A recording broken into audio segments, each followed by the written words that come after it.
mais cedo pudemos sentir a Tua presença, Senhor. A partir do momento que adentramos essa porta, sentimos um alívio, um renovo, uma alegria santa nos enchendo, nos ajudando a acreditar, Senhor, que independente das tribulações que viemos a enfrentar, a Tua graça nos basta e sempre nos bastará. Louvado seja o Teu nome, Senhor, agora e para sempre. Ajuda-nos mais ainda, Senhor, a usufruir de tudo que o Senhor tem a nos dar, Senhor, nessa noite, por meio da Tua santa palavra, Senhor, e da Tua presença bendita no nosso meio. Que sejamos santificados, Senhor, edificados, fortalecidos na força do Seu poder, para que possamos demonstrar mais e mais a Tua bendita esperança que nos alcançou por meio do Teu Santíssimo Evangelho. Eu oro, Senhor, pela vida de Calmon e de Rita. Continua, Senhor, a fortalecer esse casal, que tanto tem nos auxiliado, Senhor, na propagação da Tua verdade. Abençoa também o irmão Reginho, Senhor, eles que moram aqui. Eles estejam sempre vigilantes para serem usados como instrumentos, Senhor, que venham atrair outros a serem alcançados pelo mesmo Evangelho Salvador. Eu oro pelos irmãos que estão por vir, que o Senhor possa trazê-los em segurança e que venhamos a usufruir, Senhor, dessa comunhão santa que o Senhor nos presenteia. Obrigado, Senhor. Tanto amor que o Senhor tem demonstrado para conosco, de todas as formas. Em nome de Jesus. Amém? E graças a Deus. Amém, irmãos? Vamos abrir a palavra de Deus em 2 Coríntios. E a nossa tentativa hoje é de concluir essa carta no capítulo 13. Nós paramos ontem. Queríamos ter concluído a carta ontem, mas vamos tentar hoje. 2 Coríntios, capítulo 13.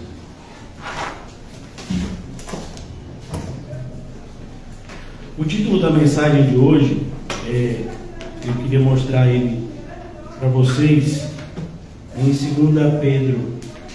Antes da gente abrir em 2 Coríntios, vamos até 2 Pedro, segunda carta que escreveu o nosso amado irmão Pedro.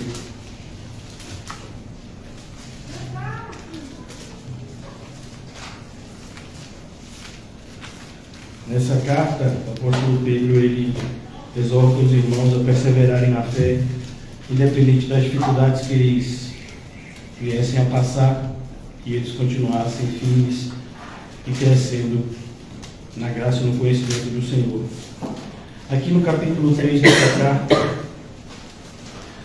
o apóstolo Pedro, ele fala com a igreja, mostrando que o Senhor nunca demora, o Senhor Jesus nunca chega tarde, por mais que alguns possam se enganar em relação a isso. Então aqui em 2 Pedro capítulo 3, ele diz: há todavia uma coisa, amados, que não devias esquecer. Percebeu? Não deveríamos nos esquecer. Que para o Senhor um dia é como 1000 anos, e 1000 anos como um dia. Não retarda o Senhor a sua promessa, como alguns julgam demorado. Pelo contrário, Ele é longânimo para convosco, não querendo que nenhum pereça, senão que todos cheguem ao arrependimento. Então, é isso que eu queria mostrar para vocês, não querendo que nenhum pereça. O título da nossa mensagem é Para que ninguém se perca. E esse é o propósito de Paulo nessa conclusão da carta aqui no capítulo 13. A ideia de exortar os irmãos nessa parte final não muitos pensam, que quando a gente está exortando alguém, quando por exemplo um filho está indo fazer alguma coisa e sai de casa e o pai e a mãe dizem: filho, tome cuidado, fica parecendo que o pai e a mãe estão tendo uma preocupação exagerada, desnecessária, quando na verdade os pais, na maioria das vezes, entendem dos perigos do mundo mais do que os filhos, e por isso essa advertência, para que eles tenham cuidado, porque muitas vezes nós que somos pais entendemos mais dos perigos do mundo do que os filhos. Assim também é o que o apóstolo Paulo está fazendo aqui. Ele não está falando com os irmãos no sentido, né, de desmotivar eles, de enfraquecer a fé deles, de entristecê-los. Não, o apóstolo Paulo quer mostrar para eles o quanto para nós é perigoso a caminhada, pois, como já falamos, se pensamos que estamos de pé, a queda é questão de apenas uma escolha errada. Uma falta de cuidado que a gente venha a ter por alguns instantes é necessário para que a gente muitas vezes se machuque bastante. Então é por isso que o apóstolo Paulo fala dessa maneira que aparentemente parece ser dura, quando na verdade não é. É uma correção, é um alerta proporcional ao perigo.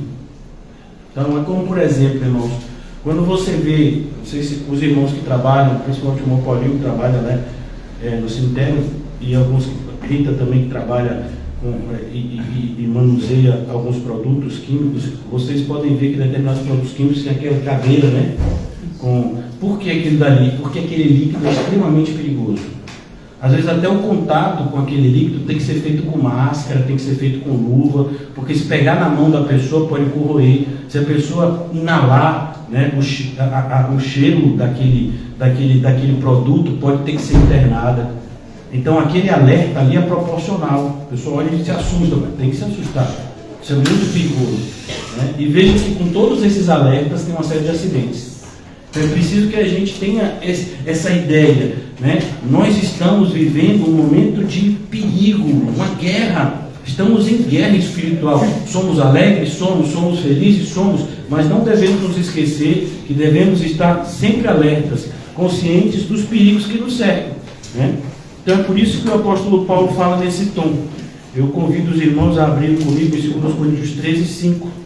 Vamos retomar daqui para que a gente possa fazer, né, a exposição dessa parte final e concluir a carta.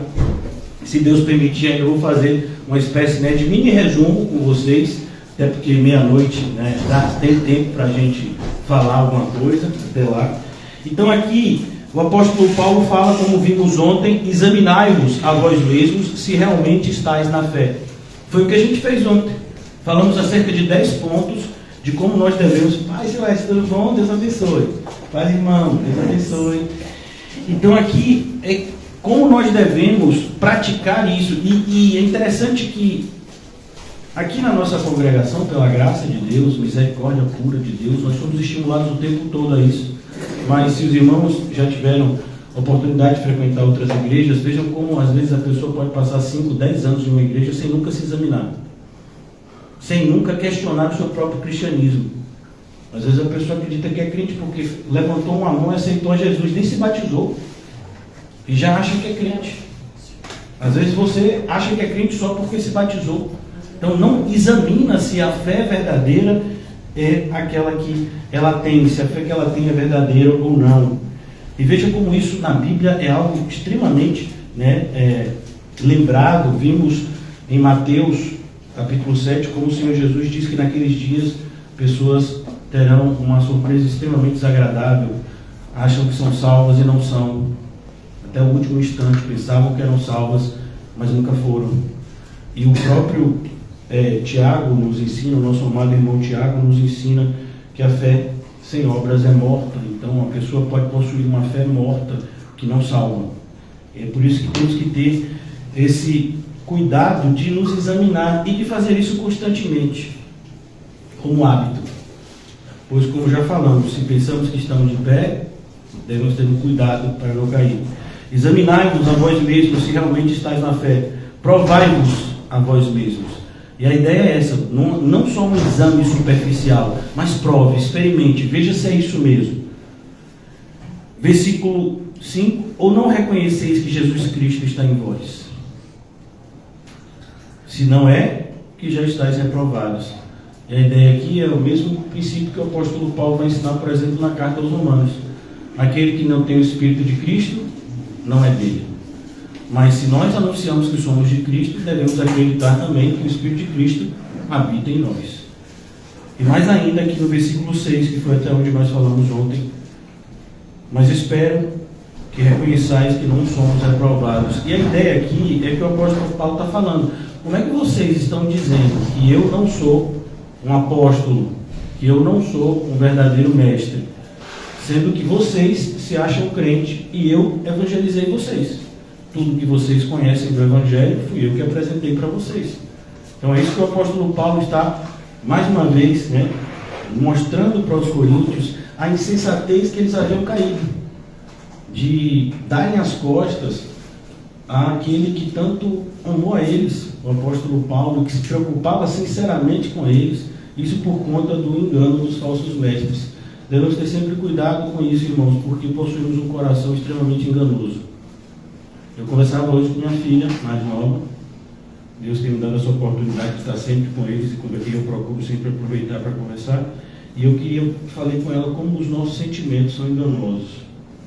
Como muitas vezes nós somos guiados a tomar determinadas escolhas por meio de sentimentos que se apresentam mais adiante como controversos.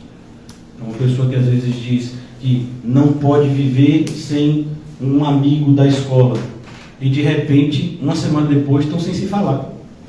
E passam um ano sem se falar. Você fala, mas você disse que não podia viver sem essa pessoa, que é seu melhor amigo, amiga, e agora já nem fala mais. Como são os sentimentos? Como os sentimentos são enganosos. E isso, assim, numa esfera infantil, que as consequências são menores, mas quando a gente traz isso, por exemplo, para a questão do casamento. Quantos casamentos, irmãos, nunca deveriam acontecer? Por quê? Porque as pessoas não estavam preparadas. Porque as pessoas não eram as pessoas corretas para se unirem. Fizeram um escolher o outro com premissas extremamente equivocadas, e muitos vão ter que colher as consequências disso por anos. Então é preciso que a gente tome cuidado. O nosso coração é enganoso e não devemos tomar nenhuma escolha baseada nas nossas emoções. Pelo contrário, as nossas escolhas devem ser feitas pela razão bíblica. Nunca se esqueça que o nosso culto a Deus é racional. A nossa forma de raciocinar todo tipo de informação que chega até nós é por meio das Escrituras.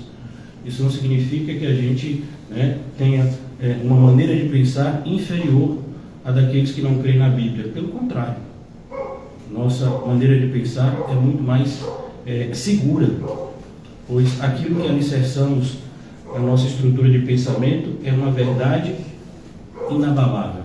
Então, devemos aproveitar disso. Se não é que já estáis reprovados, mas espero reconheçais que não somos reprovados. Versículo 7. Estamos orando a Deus para que não façais mal algum, não para que simplesmente pareçamos aprovados, mas para que façais o bem, embora sejamos tidos como reprovados. Olha que coisa. Olha como o apóstolo Paulo está falando aqui. O que o apóstolo Paulo está fazendo aqui, irmãos, é uma oração. E por isso o título da nossa mensagem de hoje, para que ninguém se perca. Muitos ou alguns que passam por um período de confusão mental, no sentido, ou numa confusão de fé, essas pessoas, elas podem ser alcançadas pela graça ainda, elas podem ser atraídas para perto de Cristo ainda. E é isso, eu quero mostrar para vocês isso aqui na carta de Judas. Deixa aqui marcado o capítulo 13, já vamos retornar, mas aqui em Judas vemos esse princípio de forma muito clara. Nós que já estudamos Judas também recentemente aqui, se eu não me engano.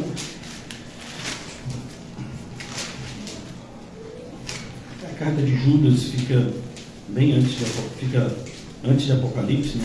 Fica antes de Apocalipse, depois de 3 de João. E aqui no final da carta de Judas, tem apenas um capítulo essa carta, o nosso amado irmão de Cristo, meu irmão de Cristo, nos ensina isso. No versículo 22, ele diz: e compadecei-vos de alguns que estão na dúvida. É isso que o apóstolo Paulo está fazendo aqui. Perceba que a oração para quem está na dúvida é diferente da oração que a gente faz para alguém que demonstra apostasia. Então, Paulo não está orando por cães e porcos. Cães e porcos, à luz do que o Senhor Jesus falou em Mateus, não é nenhuma ofensa. Às vezes a gente fala cães e porcos, a pessoa se sente ofendida, né? Não deveria. Mas a ideia de cães e porcos fala de pessoas que são extremamente raivosas contra a verdade do Evangelho, ou pessoas que desprezam o Evangelho, que tratam o Evangelho como qualquer coisa. Então, Paulo não está fazendo isso. O que Paulo está fazendo é o que está escrito aqui no versículo 22. se compadecendo de alguns que estão na dúvida. Era o que estava acontecendo em Coríntios. Algumas pessoas tinham sido influenciados pelos falsos mestres e os seguiam. Outras pessoas permaneceram fiéis ao que o apóstolo Paulo havia ensinado, mas havia um grande grupo que estava na dúvida. E é para esse grupo que Paulo escreve e que ele dá esses alertas que estão aqui. Então, versículo 23 ainda daqui da carta de Judas diz: salvai-os, arrebatando-os do fogo. Quanto a outros, sede também compassivos em temor, detestando até a roupa contaminada pela carne. Percebeu? E o cuidado que a gente tem que ter quando estamos tentando influenciar pessoas que estão na dúvida, para que a dúvida delas não se torne a nossa. Então, a má companhia também nesse sentido. Você está com uma pessoa que tem uma série de dúvidas em relação a princípios claros da Bíblia, você também pode ser tentado a duvidar da palavra de Deus. Então você precisa estar firme quando você se propõe a ajudar alguém. Então é como a gente falava aqui, para você pegar uma virose, basta você ter contato com pessoas que estão com virose, né? Por isso durante muito tempo se usou a máscara, por conta do vírus, do coronavírus. Então é preciso que a gente tenha esse cuidado quando a gente tem contato com pessoas. Não é por você usar máscara não, mas você ter cuidado no contato com essas pessoas que estão demonstrando esse tipo de enfermidade espiritual, por assim dizer. Então é isso que o apóstolo Paulo faz aqui também, como o nosso amado irmão Judas. Então, voltando agora para 2 Coríntios 13, essa oração, essa breve oração que o apóstolo Paulo faz aqui, a partir do versículo 7. Estamos orando a Deus, percebeu? Estamos orando a Deus. E ele sempre se coloca como alguém que faz o que faz no coletivo. Por quê? Porque nós somos uma igreja. Nós não deveríamos nos enxergar como alguém que age de forma individual. Então, tudo que a gente faz, se de fato a gente faz isso por Cristo, a gente faz como igreja. Não sozinho, mas como igreja, fazendo parte de um grupo de pessoas que foram alcançadas pela graça. Estamos orando a Deus para que não façais mal algum, não para que simplesmente pareçamos aprovados. E a ideia aqui, perceba, o apóstolo Paulo, irmãos, não tem nenhum problema em relação a ego, nesse sentido aqui, né? O espinho na carne já tinha cumprido seu papel. Então o apóstolo Paulo não está preocupado em parecer aprovado para ninguém. Eu quero que vocês tirem nota 10. Eu achei interessante, eu fiquei sabendo dessa informação hoje. Tem um colégio que saiu entre os 10 melhores de Salvador e foi o primeiro. Não vou falar o nome por uma questão de ética, mas quem quiser saber, essa informação é fácil de se achar. E nesse colégio, que é tido como o melhor de Salvador, é bem interessante a postura deles. O que é que eles fazem? Eles identificam os melhores alunos, eles colocam esses melhores alunos em uma sala com os melhores professores, com tudo de melhor, e os outros alunos em salas normais. E eles fazem de tudo por esses melhores alunos. Por quê? Porque quando esses melhores alunos forem fazer o Enem, o vestibular, o colégio vai ficar famoso. Porque esses melhores alunos, eles vão ficar nos melhores lugares, nas melhores faculdades, aí o colégio vai ficar famoso. E os outros são os pais bestas que pagam um colégio caro, pensando que o filho vai passar em primeiro lugar como outros e não vai, né? Então, por que esse colégio tem essa postura? Porque dá certo, né? Esse tipo de propaganda dá certo, as pessoas caem. Então, o apóstolo Paulo não tem esse pensamento, como nenhum cristão deveria ter. Então, eu não quero que vocês sejam crentes porque isso vai mostrar para as pessoas que eu sou um bom pastor. De jeito nenhum. Eu quero que vocês sejam crentes porque eu amo vocês. Eu quero o bem de vocês. E não imagino ter nenhum tipo de vantagem pessoal com isso. É assim que o cristão tem que fazer tudo, né? Desprovido de qualquer interesse pessoal. E Paulo deixa isso bem claro, porque é uma das principais diferenças entre o verdadeiro servo e os mercenários. Os mercenários, eles sempre têm interesse em alguma coisa. Então aqui ele diz: olha, eu quero que vocês façam o bem, não para que simplesmente pareçamos aprovados. Então Paulo não está falando aquilo porque estava pensando em em ser reconhecido como alguém. Não, Paulo não está falando isso. Paulo ama aquelas pessoas, que é o bem delas. Mas, para que façais o bem, embora sejamos tidos como reprovados. Então ele diz, olha, vocês podem fazer o bem e ainda assim pessoas vão falar mal de mim, sem problema. Não estou preocupado com a minha fama, com a minha má fama. Não, eu quero que vocês sejam salvos. Mais uma vez, ele repete o princípio que ele falou na primeira carta. Faço de tudo para com todos, para, se possível, salvar alguns. Não importa se as pessoas estão falando bem ou mal de mim, o que eu quero é que vocês estejam no caminho certo, indo em direção à vida eterna. Então, é isso que a gente deveria pensar, irmãos. A gente tem que ter sempre muito cuidado com as reais intenções que fazemos algumas coisas. Por que eu falo isso, irmãos? Porque muitas vezes nós desejamos evangelizar determinadas pessoas simplesmente pelo fato de que, se essas pessoas forem evangelizadas, de repente a nossa vida se torna mais fácil. Você imagina que você trabalha com um chefe, e esse chefe talvez pegue no seu pé e você consegue evangelizar ele. E agora ele vira crente. Teoricamente a sua vida vai ficar mais fácil. Imagine que você tem uma esposa e a sua esposa começa a ter atritos com você e você quer evangelizá-la para que ela entenda que a esposa em tudo é submissa ao marido. Olha, sem interesse nenhum. E a esposa de repente quer evangelizar o marido incrédulo, por quê? Para que ele aprenda a amá-la mesmo quando ela fizer coisas erradas. Sem interesse nenhum. Então, a gente vê que tem interesse. É o pai que quer às vezes evangelizar um filho rebelde para que ele possa honrá-lo. Não.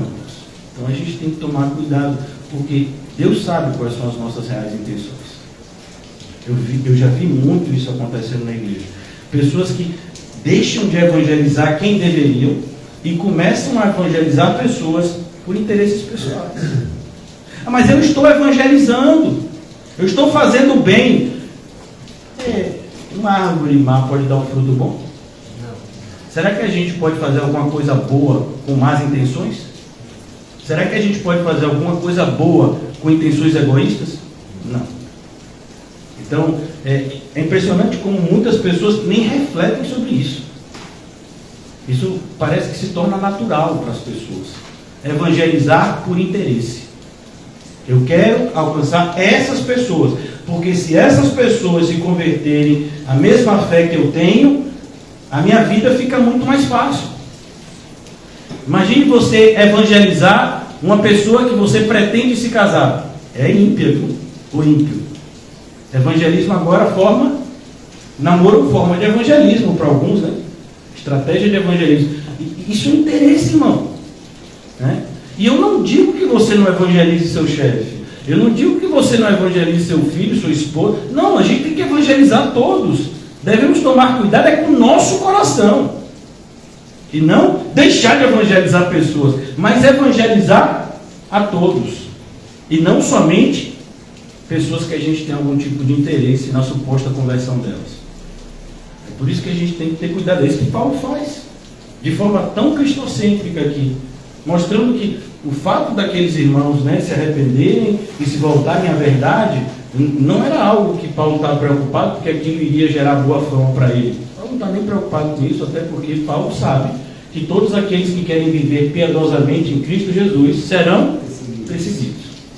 Então, o fato de uma igreja se arrepender e se voltar à verdade não vai diminuir o sofrimento do pastor em muitos outros aspectos. Pode dar essa alegria para ele, mas não diminuir sofrimentos. E Paulo deixa isso bem claro aqui. Por isso ele fala dessa linguagem que a gente tem que sempre tomar cuidado para que a gente não faça confusão, esses termos. Versículo 8. Porque nada podemos contra a verdade. E olha que coisa, o que Paulo fala aqui é algo que o próprio Jesus disse quando estava diante dos fariseus. Vamos rapidamente abrir, quem puder, no capítulo 8 de João.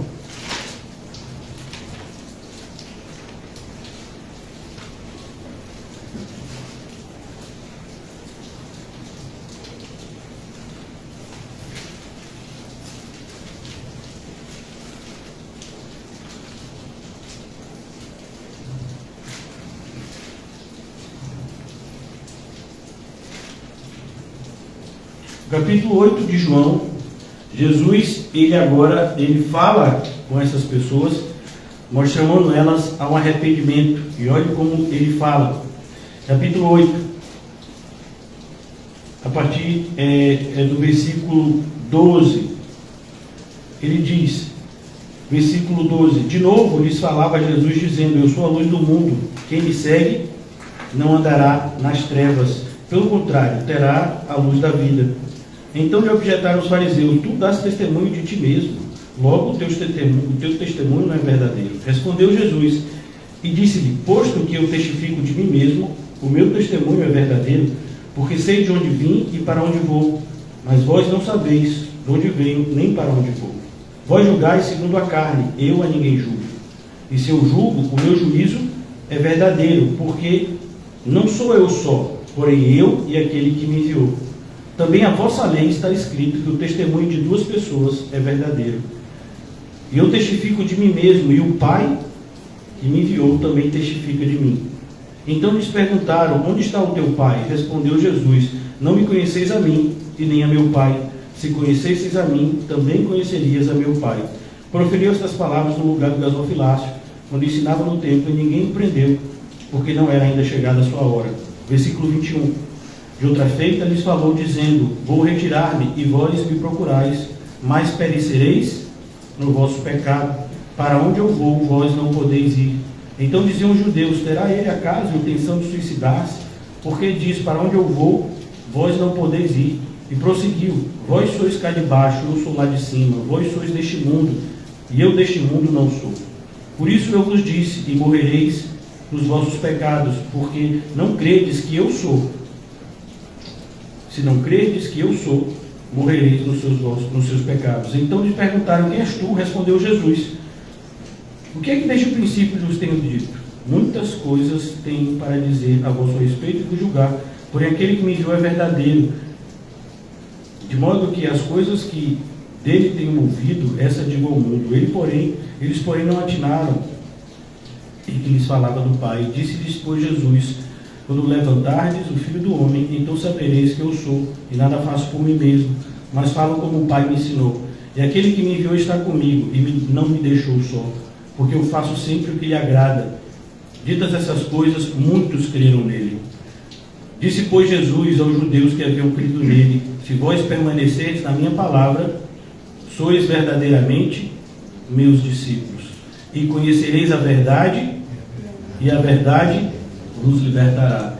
É exatamente isso que o apóstolo Paulo está falando aos coríntios. Conhecereis a verdade, e a verdade vos libertará. Nada podemos contra a verdade, a não ser a favor dela.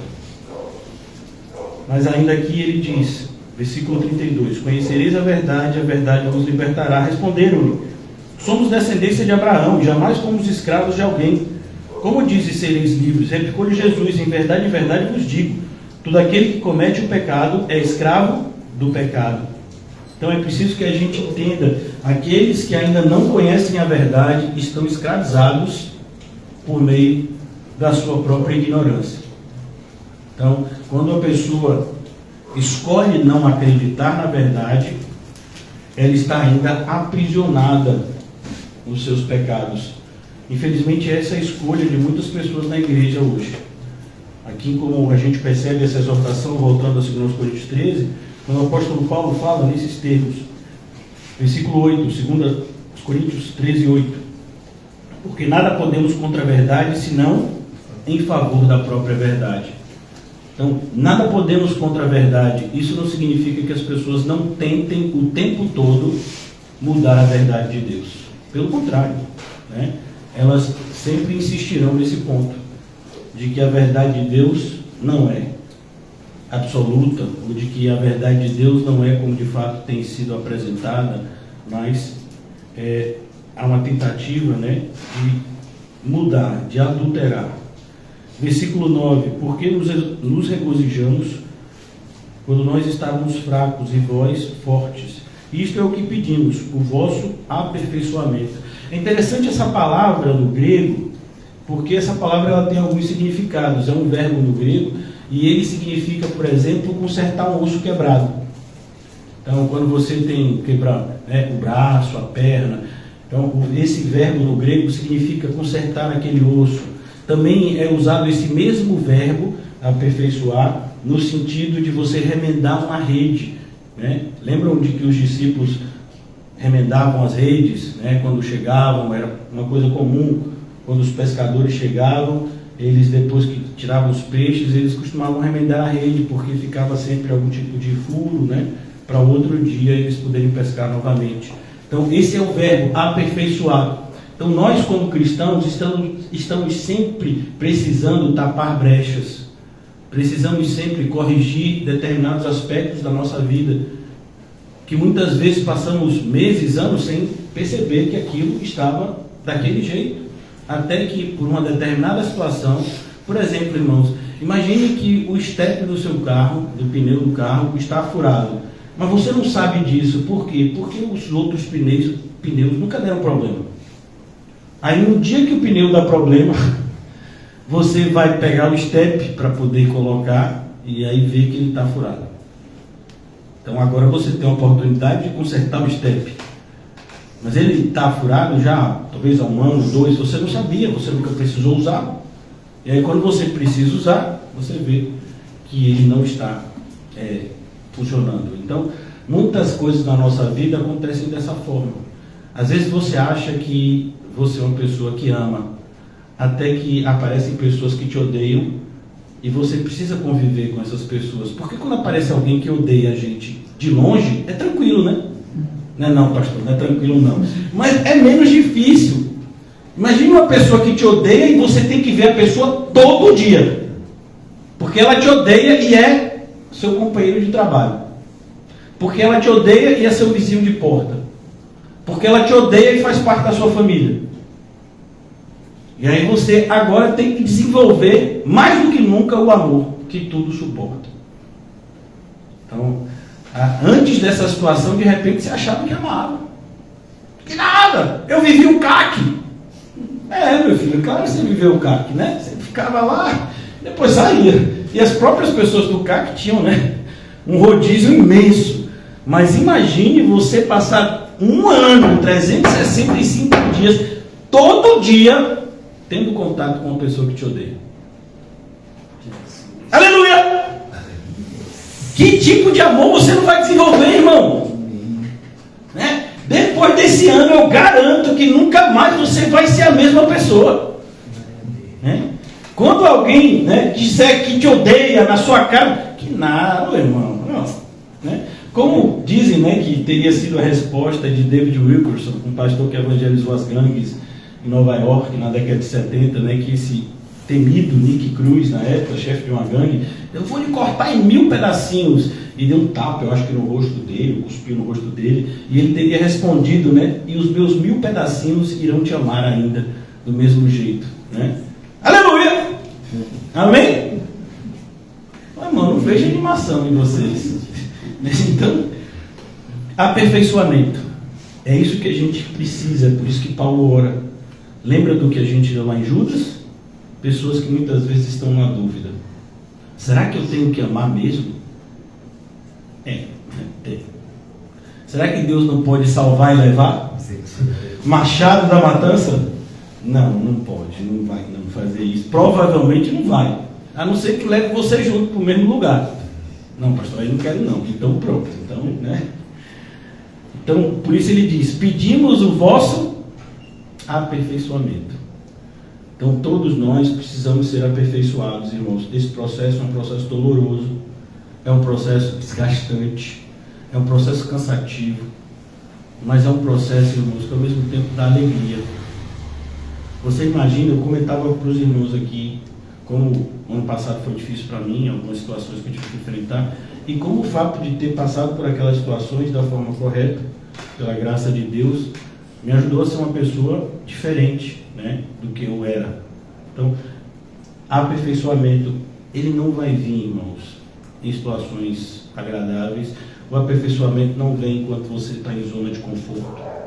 Muito pelo contrário, o aperfeiçoamento ele aparece nessas situações, em situações de confronto, em situações onde somos muitas vezes, né, colocados diante, né, de um cenário desafiador, que no primeiro momento a gente fica até com medo, com receio, mas a gente sabe a mesma resposta de Pedro, né? Para quem nós iremos?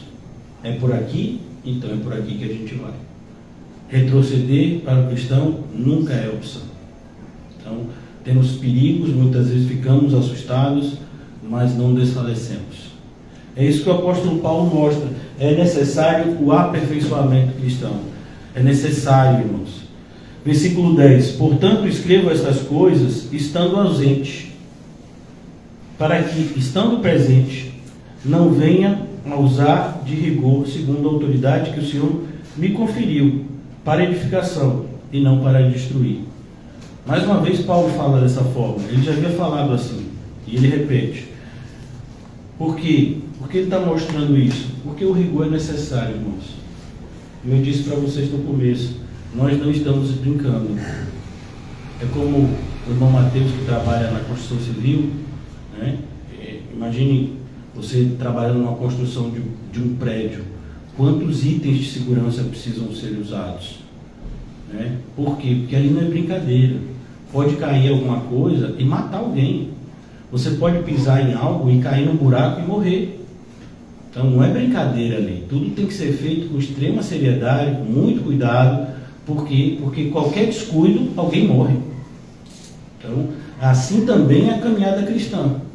A gente tem que fazer todas as coisas com extrema cautela, tendo responsabilidade, cobrando sempre de nós essa responsabilidade em relação aos nossos atos, sejam esses atos ativos ou a omissão desses atos, né?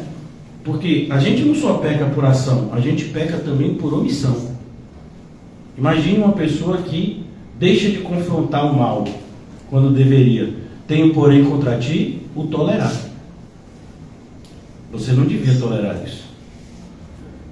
Imagina, você precisaria de repente vestir alguém que está passando frio, um irmão seu na fé. Lembra da carta de Tiago? Você vê o seu irmão com frio, com fome, e você despede-o em paz, podendo vesti-lo e alimentá-lo? Você acha que isso é fé? Então, mais direto ainda, o apóstolo nos ensina, o apóstolo Paulo, ele diz: aquele que sabe fazer o bem e não faz, nisto comete pecado. Então, muitas vezes as pessoas pensam que o pecado só acontece quando a gente age. Não, o pecado acontece quando a gente deixa de agir. Determinadas coisas, por exemplo, o pecado da covardia. É alguém que deixou de agir por medo. Então, cuidado, né? Cuidado com determinadas reflexões. Aqui, por exemplo, em Coríntios, quantas pessoas que deveriam combater os falsos mestres pecaram justamente por tolerar eles, por não combatê-los como deveria. Como é que o apóstolo Paulo, vamos abrir aqui rapidamente em Atos, mais uma vez, a gente leu já recentemente essa passagem, por isso não vamos demorar, mas olha que coisa, como podemos pecar por omissão. Aqui em Atos capítulo 20, todos vocês estão familiarizados com essa parte aqui, com essa narrativa, o apóstolo Paulo se despede da igreja de Éfeso, fazendo um alerta, e ele chamou os líderes da igreja. Éfeso era uma igreja muito grande, não dava para o apóstolo Paulo chamar todo mundo. Então ele chama os líderes da igreja, tem uma reunião de despedida com eles. Ele não faz nem isso em Éfeso, ele faz essa reunião numa cidade vizinha a Éfeso, que é a cidade de Mileto. E olha o que ele diz, versículo 28 de Atos 20: atendei por vós e por todo o rebanho sobre o qual o Espírito Santo vos constituiu bispos, para pastoreardes a igreja de Deus, a qual ele comprou com seu próprio sangue. Eu sei que depois da minha partida, entre vós penetrarão lobos vorazes, que não pouparão rebanho, e que dentre vós mesmos se levantarão homens, falando coisas pervertidas, para arrastar os discípulos atrás deles. Portanto, vigiai, lembrando-vos de que, por 3 anos, noite e dia, não cessei de admoestar com lágrimas a cada um. Então, ele deixou esse aviso. Era preciso que esses homens, essa liderança da igreja de Éfeso, estivesse atenta, como ele diz aqui no versículo 28, atendei por vós e por todo o rebanho sobre o qual o Espírito Santo vos constituiu bispos para pastoreardes. Pastorear significa o quê? Cuidar, proteger. E quando você deixa de fazer isso, você está pecando. Foi lhe dado essa atribuição que você não está fazendo. Qual foi o pecado, por exemplo, dos anjos, que hoje reconhecemos como demônios?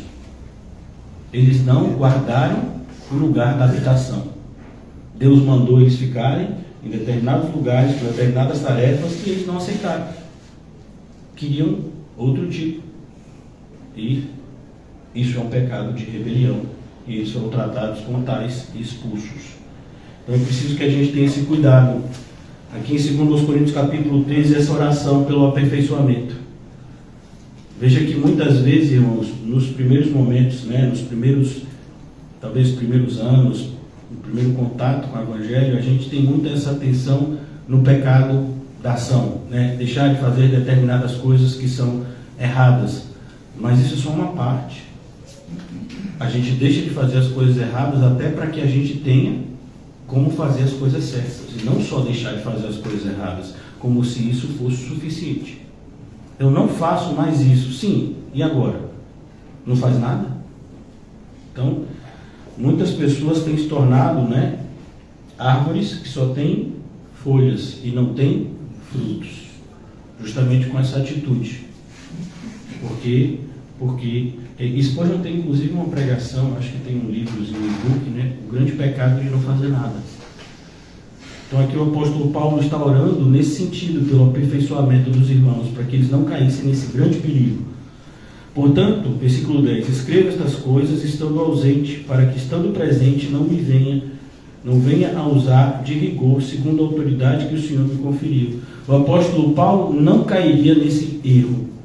Deus havia dado a Paulo uma autoridade para que ele pudesse cuidar da igreja, e ele não iria retroceder nisso, para agradar ninguém, por mais que ele amasse os coríntios, e justamente por amar os coríntios, ele não iria passar a mão na cabeça de ninguém que está vivendo em pecado, pois ele entendia o perigo que viver em pecado representa tanto para aquele que está pecando, como para aqueles que estão ao redor, podendo ser influenciados por essas ações equivocadas, por uma maneira de pensar equivocada, por uma maneira de falar equivocada.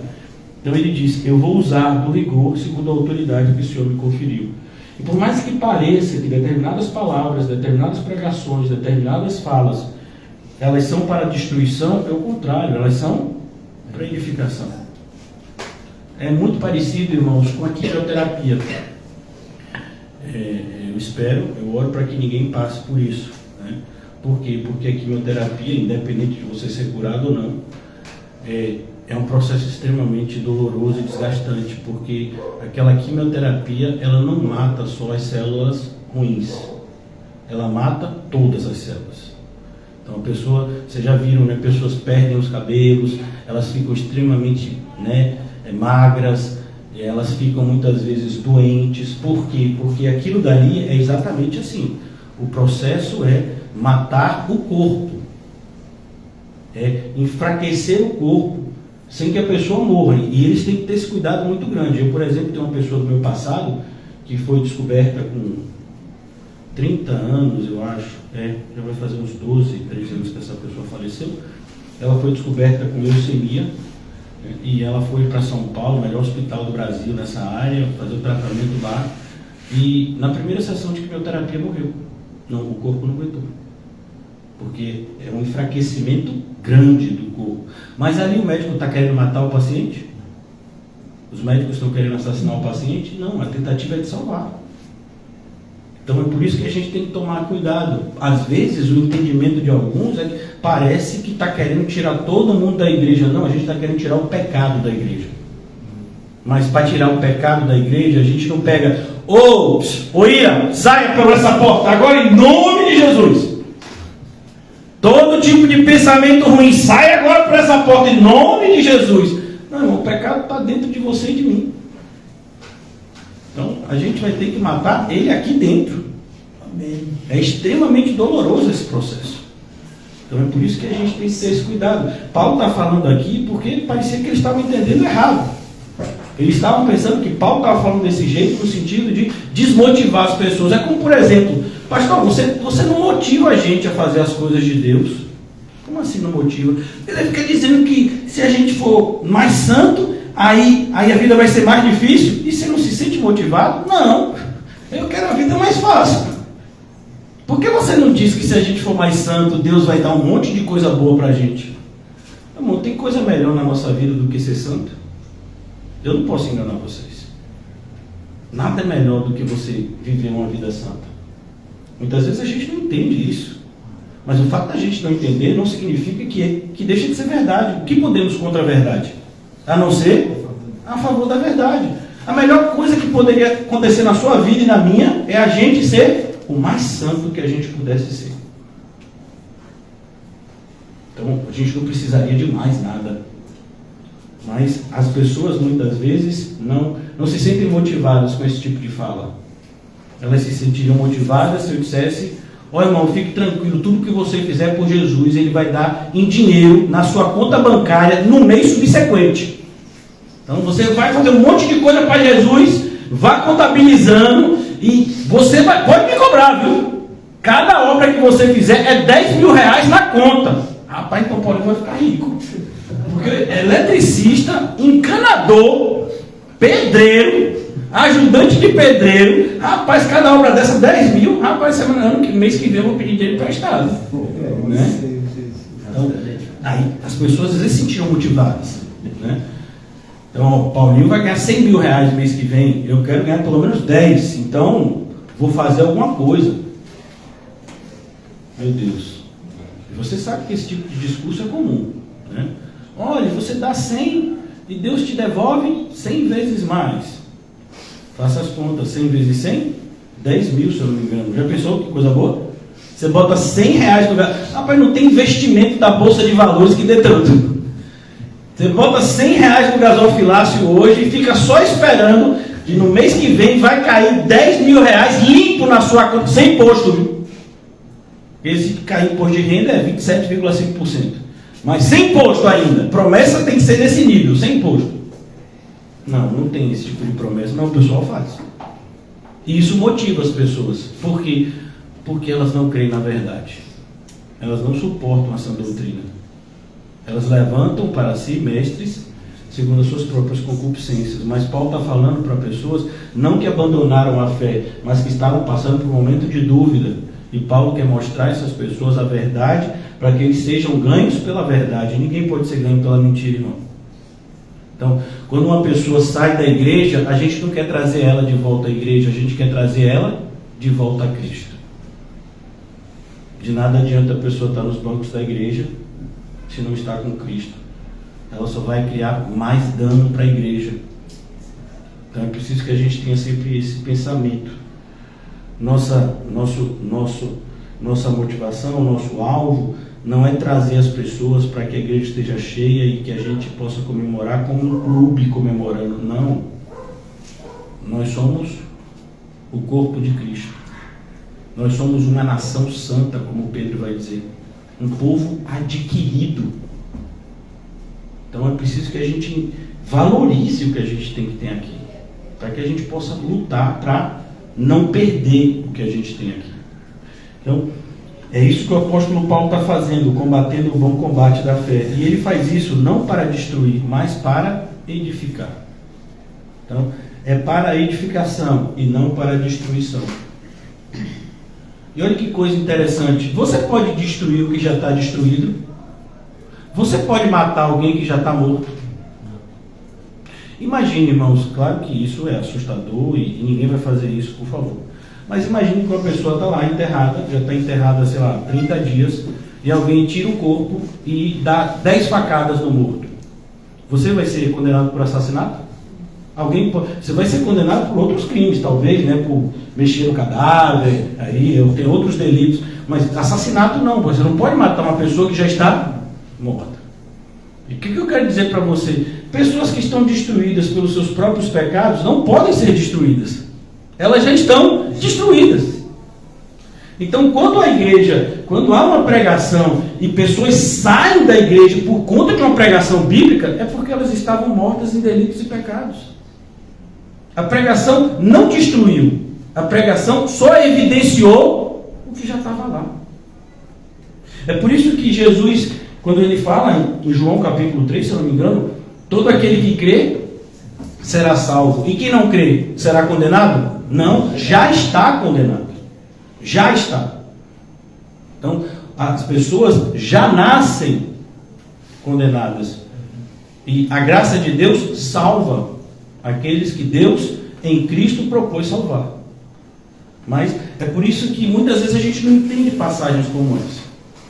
Porque não olhamos para o cenário completo. Quem está morto em delito e pecado, está morto. Então, a pessoa se levanta contra a verdade. Por quê? Porque está morto. Você está assassinando minha fé. Que fé? Você não tem. Como é que você está dizendo que você tem fé e você não está acreditando na verdade? Fé em quê? Não, essa pregação está destruindo minha fé. Destruindo? Imagine, irmãos, você tem um terreno baldio e tem uma bomba no terreno baldio. Vai destruir alguma edificação lá? Não tem edificação, só tem um terreno baldio. Você pensa que não tem nada construído ali. Então é preciso que a gente tenha cuidado. Se a pessoa não nasceu de novo, ela continua morta em delitos e pecados. A grande questão, irmãos, é que isso, em muitos momentos, é imperceptível aos nossos olhos, mas em alguns momentos pode se tornar perceptível. Pelo fruto, conhecereis a árvore. Então, quando determinadas pessoas se levantam ostensivamente contra a verdade, isso é uma demonstração clara que elas nunca foram ganhas pela verdade. Conhecereis a verdade e ela vos libertará. Jesus disse isso na frente de pessoas que foram salvas? Não.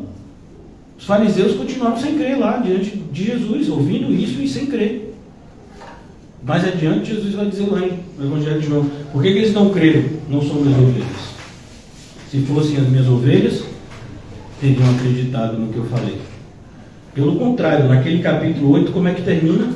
Eles pegando pedra para apedrejar Jesus. Então, é preciso que a gente tenha cuidado. Por isso que o diabo quer tanto, irmãos, que você pare de exercer julgamento. O diabo não quer que você se preocupe em julgar, por exemplo, as pessoas que você anda. Em julgar o conteúdo que você assiste. Em julgar as pessoas que você se permite influenciar. Em julgar o ambiente que você frequenta. O diabo não quer que você se preocupe com isso. Quer que você faça o que der vontade. Já pensou? É como, por exemplo, irmãos, imagine que você está diante, né, desse ato perigoso que é ir num restaurante Aquilo. Restaurante Aquilo não é de Deus, irmãos. Primeiro porque é aquilo, né? Você vai botando aquele negócio e eles botam os pratos grandes. Você já viu, irmão? Olha que coisa, não sei se é coisa da minha cabeça. Quando você vai em buffet à vontade, você lembra que eu falei o perigo de glutonaria? Buffet à vontade, os pratos é pequenininho, para você não mexer muito, né? E quando é aquilo, bota os pratos parecendo uma bandeja. Você acha que botou pouco, na hora de pesar, rapaz, não. Aí você quer devolver, não pode, porque já botou no prato. Né? É assim mesmo. É perigoso, viu? Cuidado. Às vezes é bom você, né? Ter um controle. Então, qual é o perigo? O perigo é que você está vendo lá, está sendo oferecido para você salada e está sendo oferecido para você também, meu filho, filé parmegiana, tudo saudável, né? Filé parmegiana, lasanha, maionese em tudo quanto é comida, fritura e tem salada. Aí a pessoa enche o prato de fritura e bota uma folha de alface por cima para disfarçar. Mas como assim? Né? Mas como? Como você acha? Né? Então, o que a pessoa está fazendo com o seu corpo? Muitas vezes a gente não julga nem o que a gente ingere. É como, por exemplo, eu tenho me disciplinado. Eu tomava, 5 litros de refrigerante por semana. Né? Já cheguei a tomar 2 litros de refrigerante por dia. Hoje, se eu tomar 1 litro de refrigerante a cada 2 meses, é muito. Né? Por quê? Porque eu já entendi que refrigerante não é bom para a saúde. Então, eu preciso que você entenda isso. E no meu caso, eu tive que desenvolver uma enfermidade que o consumo disso causa, né, consequências no meu corpo.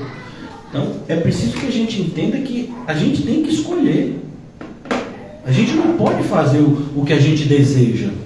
Eu quero muito comer doce hoje. Sim, e aí? Está me dizendo nada. Lá eu tenho 2 mocinhas que dizem que estão de... Lembra? Agora, antes era TPM uma vez por mês, né? Agora não, agora elas me disseram que são 3 meses que a mulher passa, 3 semanas do mês, o mês tem 4 semanas, me contaram ontem de novo.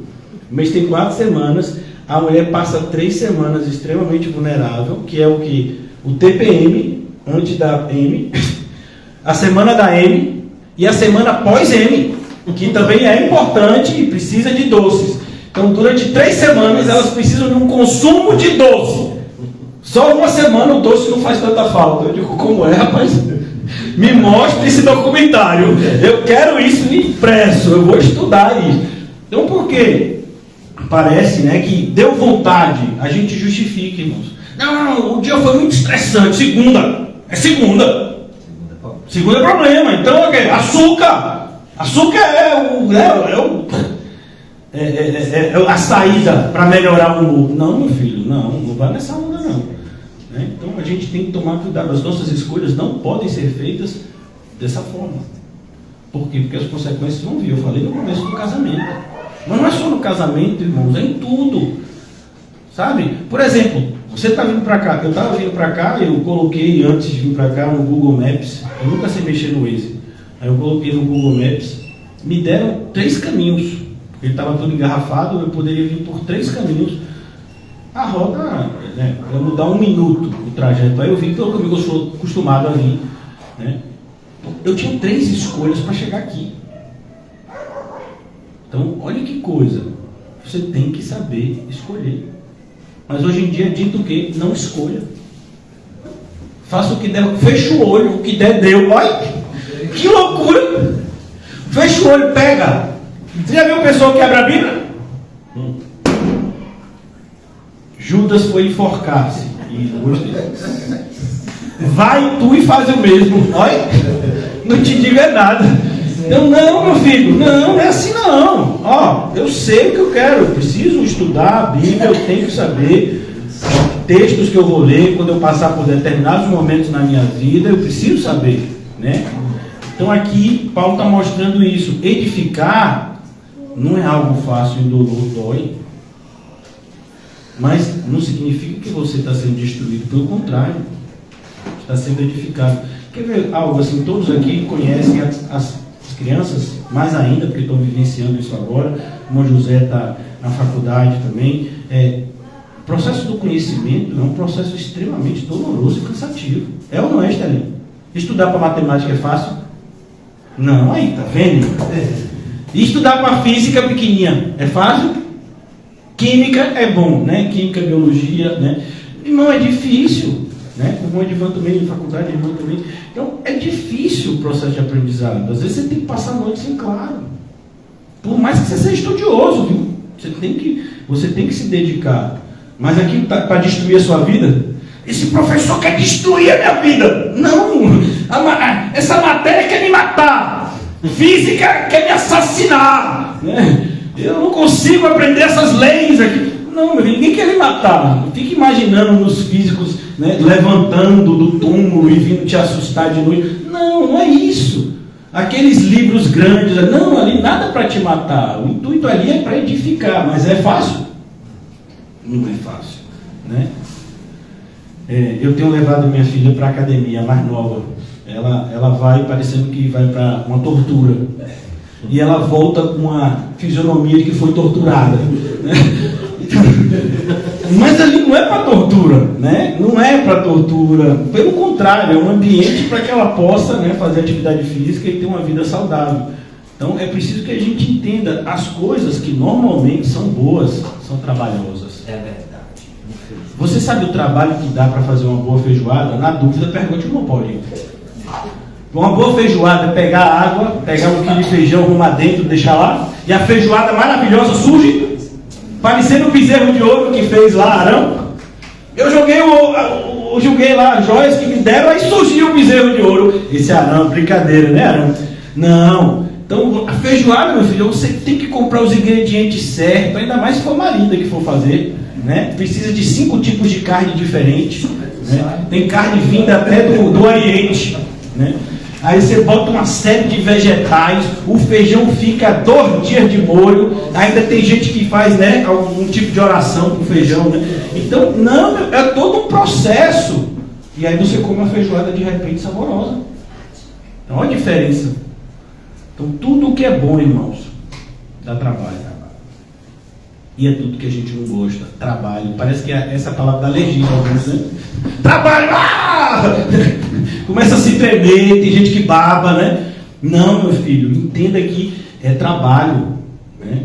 E é isso que a gente aprende na Bíblia. Aí você vai plantar e você vai colher. Quem plantar pouco, colhe muito? Não? Parece. Para alguns parece que é assim, né? E Paulo mostra aqui, tudo está aqui nesse versículo. Esse rigor é extremamente necessário para edificação. Se você quer ser edificado, se você quer se tornar um crente, mais crente, vai dar trabalho. Se você quer conhecer a Bíblia, se prepare, porque isso vai dar trabalho.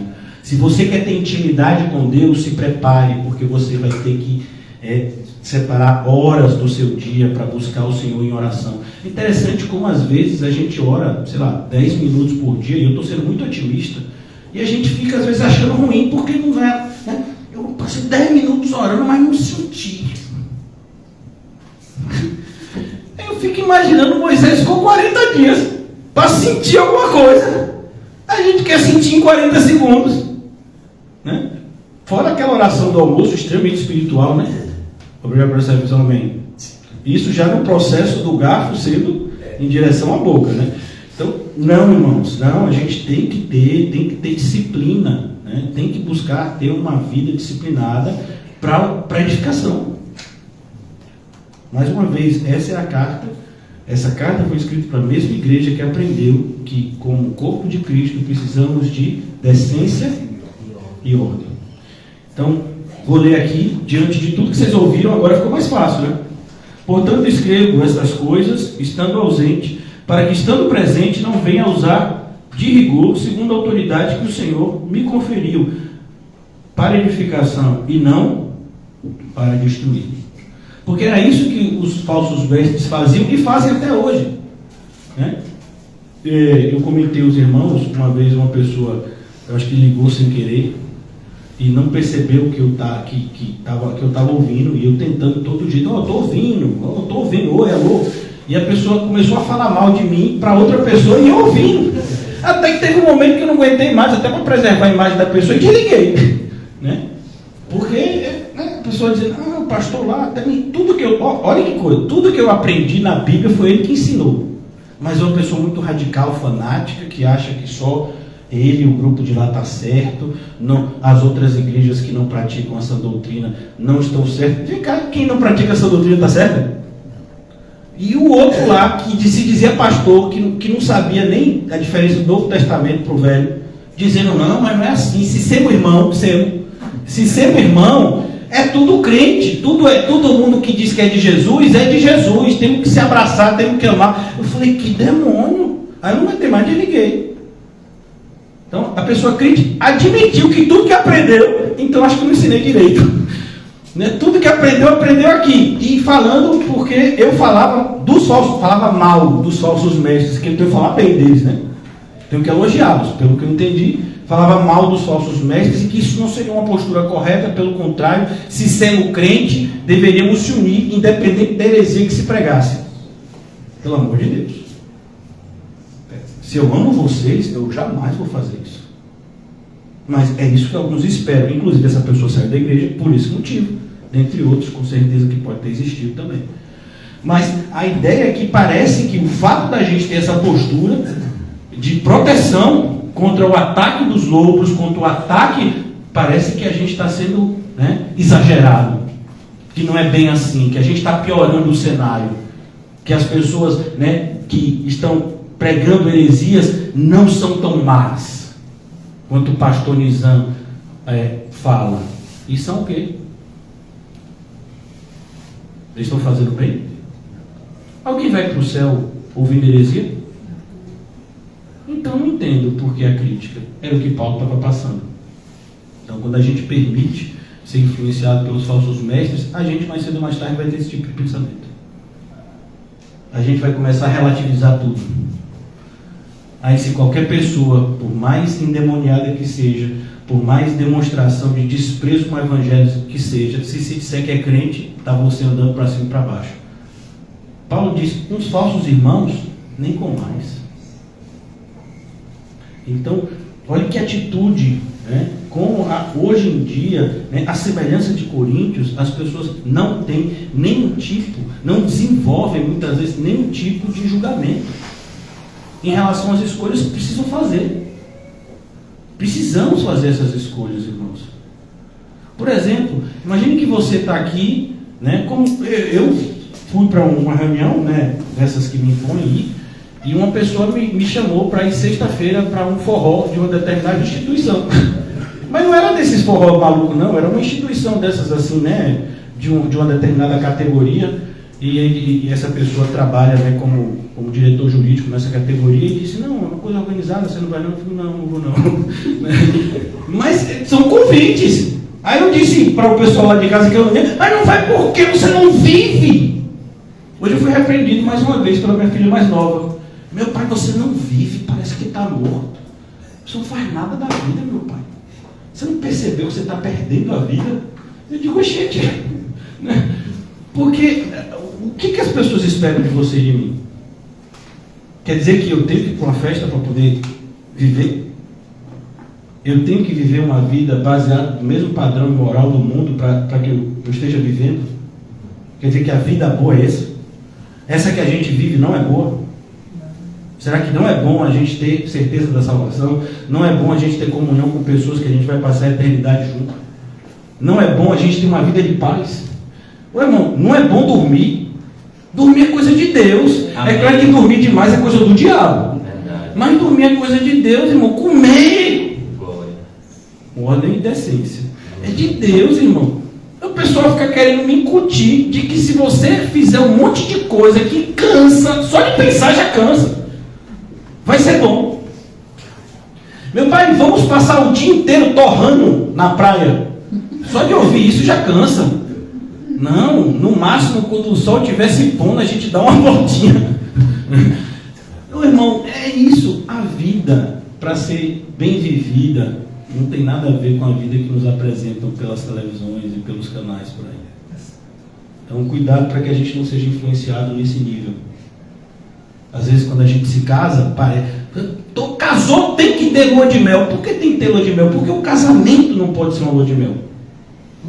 Porque o fato de você estar junto com a pessoa que você ama, você orou, Deus confirmou que essa é a pessoa que você tem que passar o resto da sua vida. Quer dizer que você precisa ir para alguma praia paradisíaca, ficar devendo até o último cabelo para poder você ser feliz? É isso? Chegar mais cansado do que tudo e devendo, já volta brigando por causa das dívidas. Nada, meu filho, lua de mel em casa, imagine. Bota lá Atos dos Apóstolos, ou assim, de Paulo, apóstolo. Tem até um filme, esse filme, assim, aconselho para casais, mas quem é crente, não sei, que é um filme do apóstolo Pedro, mas que tem um enredo romântico. A pessoa pode se sentir tentada, tem um soldado mesmo que fica meio olhando errado para uma irmã. Então, bota esse filme, né? Não casou? Bota o filme. Então, por que você tem que fazer o que todo mundo está fazendo? Meu Deus, você é crente, a nossa realidade é outra.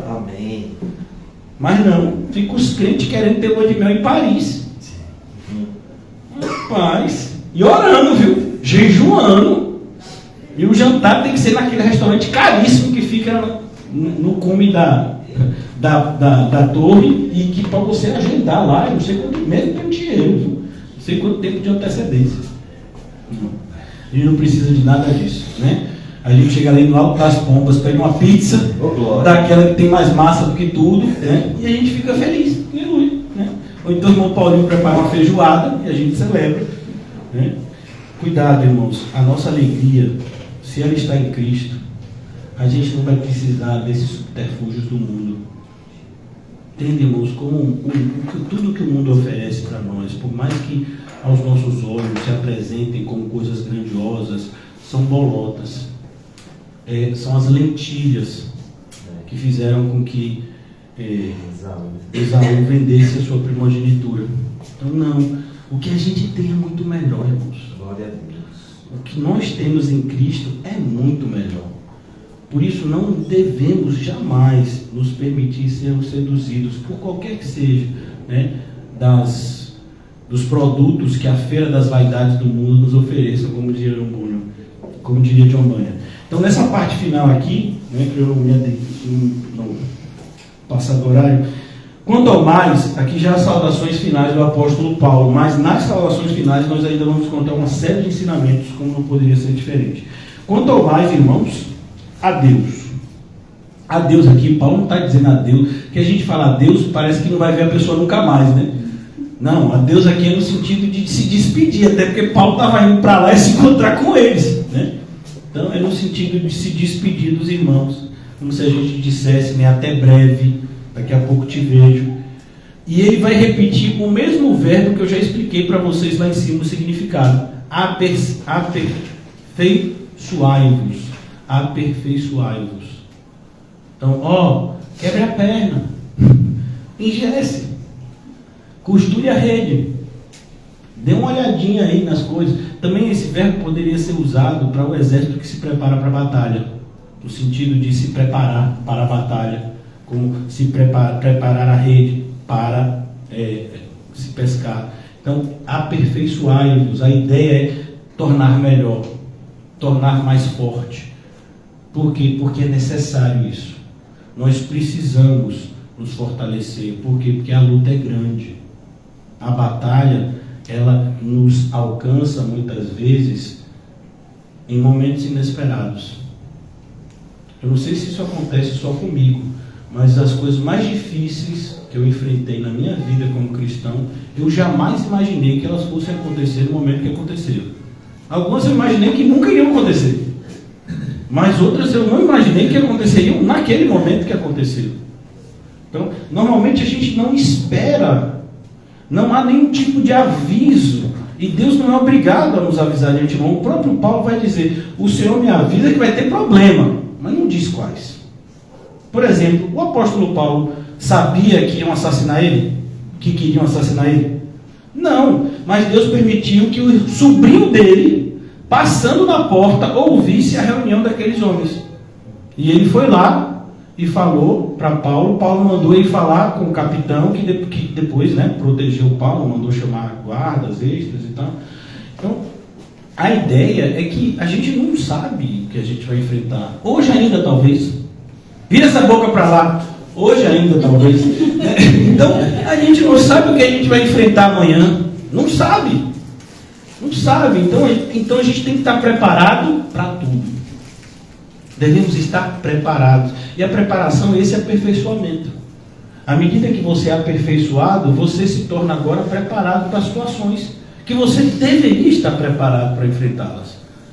E que muitas vezes a gente, por descuido, por preguiça, por várias outras coisas erradas, a gente deixa de se preparar. E aquelas situações nos pegam despreparados. Olha que coisa. Vamos abrir aqui em Marcos capítulo 13.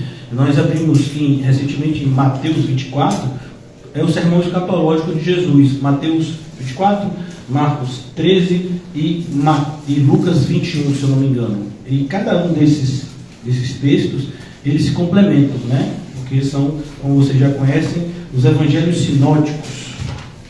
Aqui em Marcos fica ainda mais claro o intuito de Jesus proferir esse sermão. Por que Jesus, há 2000 anos atrás, nos disse coisas que ainda vão acontecer nos nossos dias? Para que estivéssemos preparados. Então aqui, ele diz, olha que coisa, a partir do versículo 6, Marcos 13, 6. Muitos virão em meu nome, dizendo, sou eu, e enganarão a muitos. O que é que você acha dos falsos mestres? Essa quantidade absurda de falsos mestres que a gente tem nos nossos dias. De cada 100 pessoas que se dizem pastores, 99 são falsos. Eu estou sendo otimista. Mas já estava escrito aqui, e enganarão a muitos. Versículo 7, quando porém ouvides falar de guerras e rumores de guerras, não vos assusteis. Mas agora, se acontecer qualquer guerra, está todo mundo pensando que já é o fim do mundo, né? É necessário assim acontecer, mas ainda não é o fim. Porque se levantará nação contra nação, e reino contra reino, haverá terremotos em vários lugares, e também fomes, e estas coisas serão o princípio das dores. Está em vós de sobreaviso. Ó, sobreaviso. Muitas vezes é um termo que é usado para o médico que está no plantão, mas não tem nenhum atendimento, e aí vai para um quartinho, às vezes tira um cochilo, e fica... O que é que ele está lá? Ele está de sobreaviso. Quando o bombeiro fica lá no quartel, ele está o quê? De sobreaviso. Se não tiver incêndio, ele não vai sair de lá. Mas ele tem que estar lá, porque pode ter incêndio. Ele pode ficar lá 12 horas no plantão e não ter nenhum chamado. Ficou só lá. Deitou, né, tomou um café, assistiu, não fez nada. Fez, está de sobreaviso. Ele tem que estar preparado, porque a qualquer momento pode aparecer um chamado. Então, esse é o termo. Você está de sobreaviso. Você precisa saber que essas coisas vão acontecer, para que você se prepare para elas. Porque vos entregarão aos tribunais e às sinagogas, sereis açoitados, e vos farão comparecer à presença de governadores e reis por minha causa, para lhes servir de testemunho. Mas é necessário que primeiro o evangelho seja pregado a todas as nações. Quando, pois, vos levarem e vos entregarem, não vos preocupeis com o que haveis de dizer, mas o que for concedido naquela hora, isso falai, porque não sois vós os que falais, mas o Espírito Santo. O irmão entregará à morte quem vai? O inimigo? O irmão. E aí? Se é tão perigoso, você ainda vai, né, deixar de prestar bastante atenção nas pessoas que você anda? Perceba que você, tendo todo o cuidado, como o apóstolo Paulo, você pode andar com Demas sem saber. Imagine se você não tivesse cuidado. Irmão entregará à morte outro irmão, e o pai ou filho. Filhos haverá que se levantarão contra os progenitores e os matarão. Sereis odiados de todos. Sereis odiados. E por que a igreja precisa... Sabe, pessoas evangélicas têm uma necessidade tão grande de serem aceitas pelo mundo que odeia Cristo. Olha que coisa louca. A gente vê que a maioria das igrejas hoje, elas fazem, né, a escolha dos seus sermões, a escolha das ações que vão ser feitas, tudo isso num propósito de agradar o mundo. Quando o propósito das nossas ações deveria ser agradar a Deus.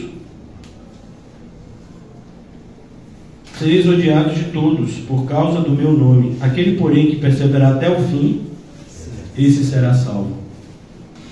Por que as pessoas deixariam de perseverar? Porque a maioria não quer ser odiada. Eu queria ser crente, mas depois que eu virei crente, as pessoas que eu amo começaram a me odiar, então eu não quero mais ser crente. Eu vou jogar a toalha. Muitos já fizeram isso. Alguns fizeram isso explicitamente, outros fizeram isso implicitamente, né, internamente. Ainda que o Senhor Jesus ensina, no versículo 33, eu vou logo adiantar para o 33, está, pois, de sobreaviso. Olha o termo de novo. Em algumas traduções dizem, estejam preparados.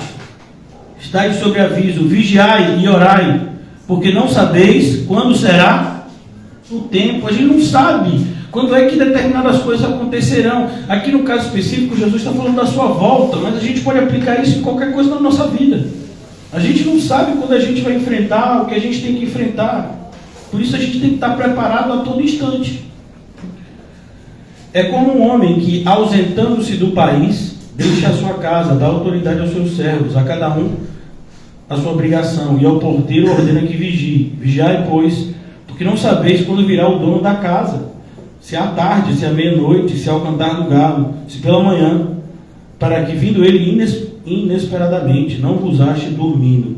O que, porém, vos digo a todos: vigiai. Percebeu?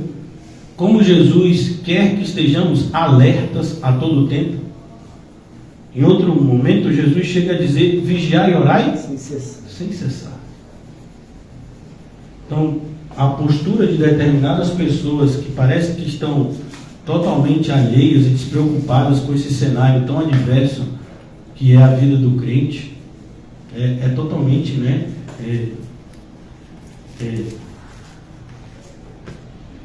estou tentando escolher uma palavra que seja menos ofensiva, né? Mas é algo assim insano. É algo insensato. Você está... É como alguém que está indo para uma guerra e se surpreende com o barulho de um tiro. Você acha que você encontrar o que na guerra? Você acha que você vai para a guerra e as pessoas estão dando chocolate uma para outra? Você estava esperando que o seu inimigo te desse um sorvete? O que você acha que você vai ver num cenário de guerra? A pessoa vai para a guerra e se surpreende quando vê o primeiro cadáver. O que você acha que acontece numa guerra? Pessoas morrem. Então é preciso que a gente esteja preparado para as coisas que a gente vai enfrentar. Então, por exemplo, o que acontece quando você é um crente verdadeiro? As pessoas vão te trair. As pessoas vão te enganar.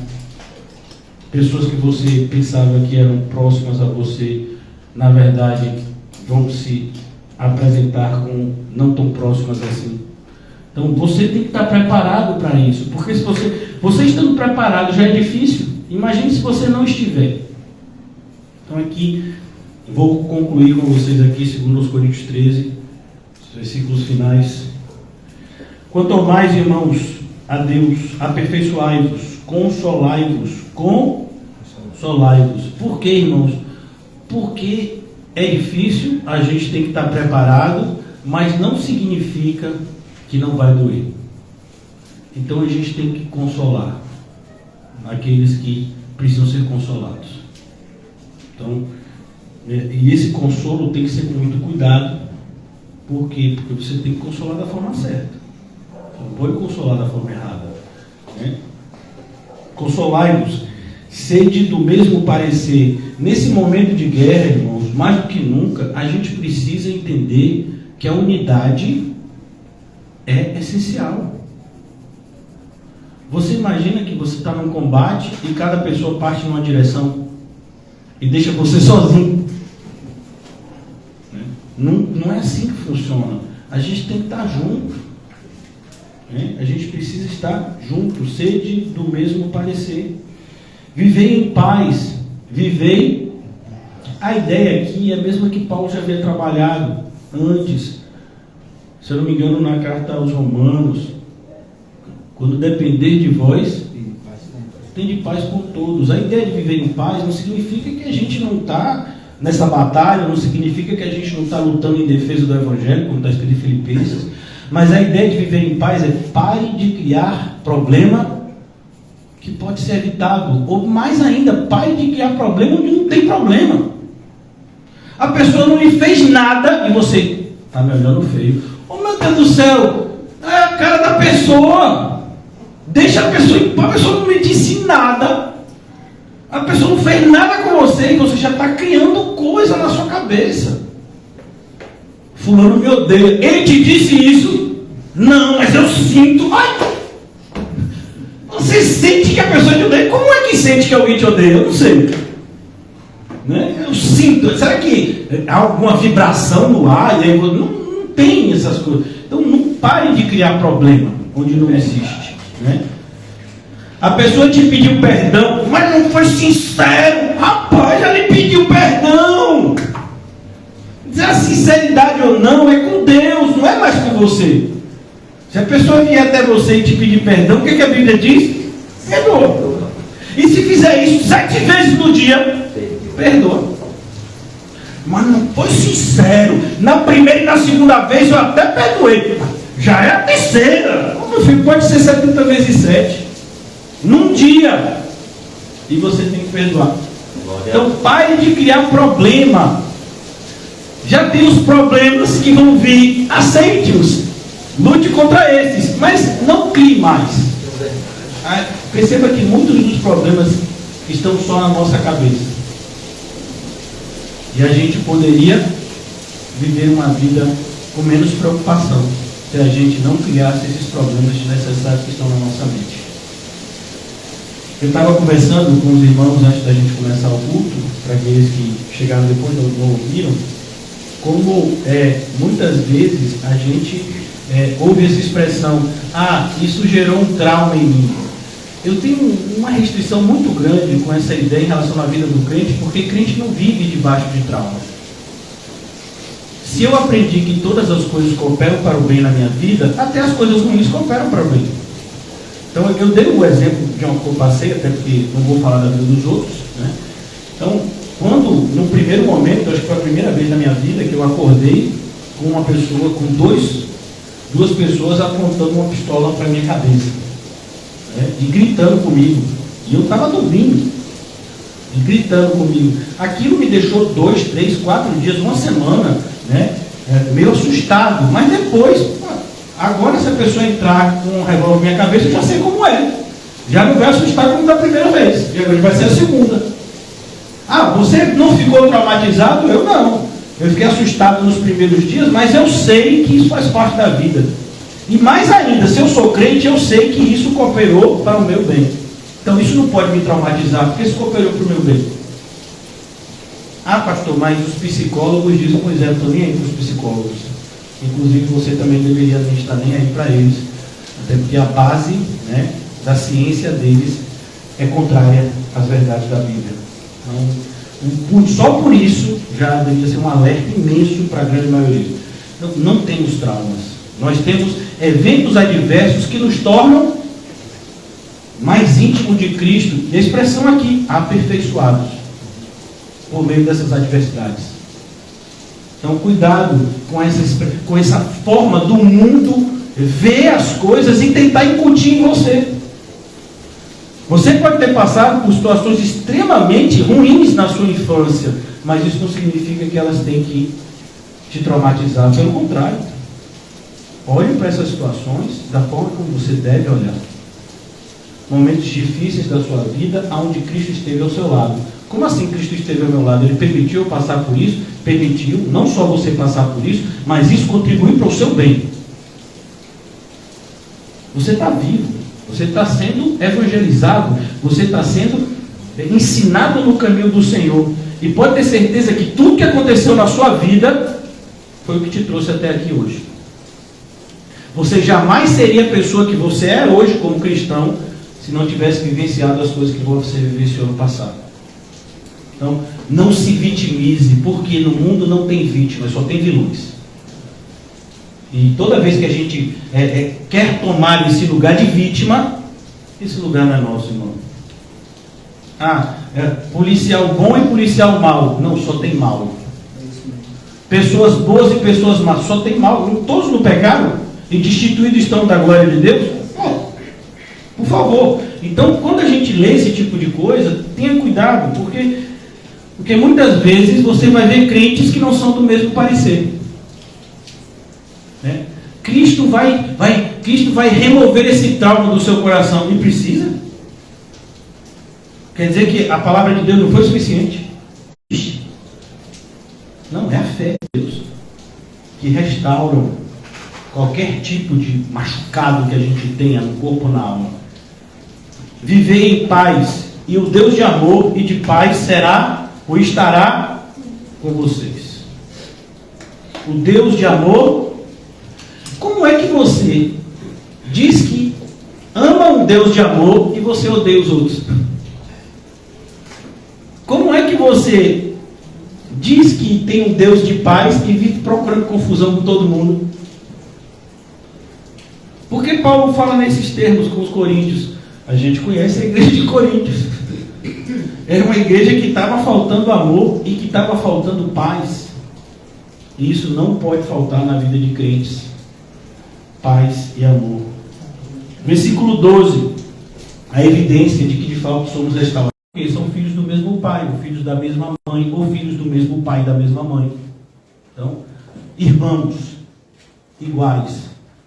Daí o perigo de você andar com um falso irmão. Por quê? Porque ele não é igual a você. Caim era igual a Abel? Não. Abel era de Deus e Caim era do maligno. Eles eram até irmãos de sangue, filhos dos mesmos pais, Adão e Eva. Mas não eram filhos do mesmo pai espiritual.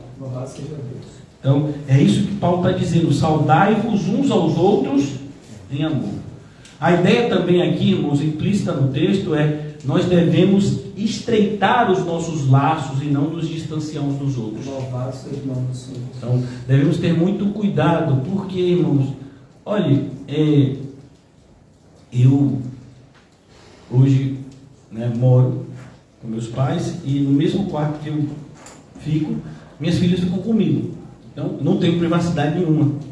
Graças a Deus, isso não faz falta para mim, né? Mas não é uma coisa fácil para quem não está acostumado.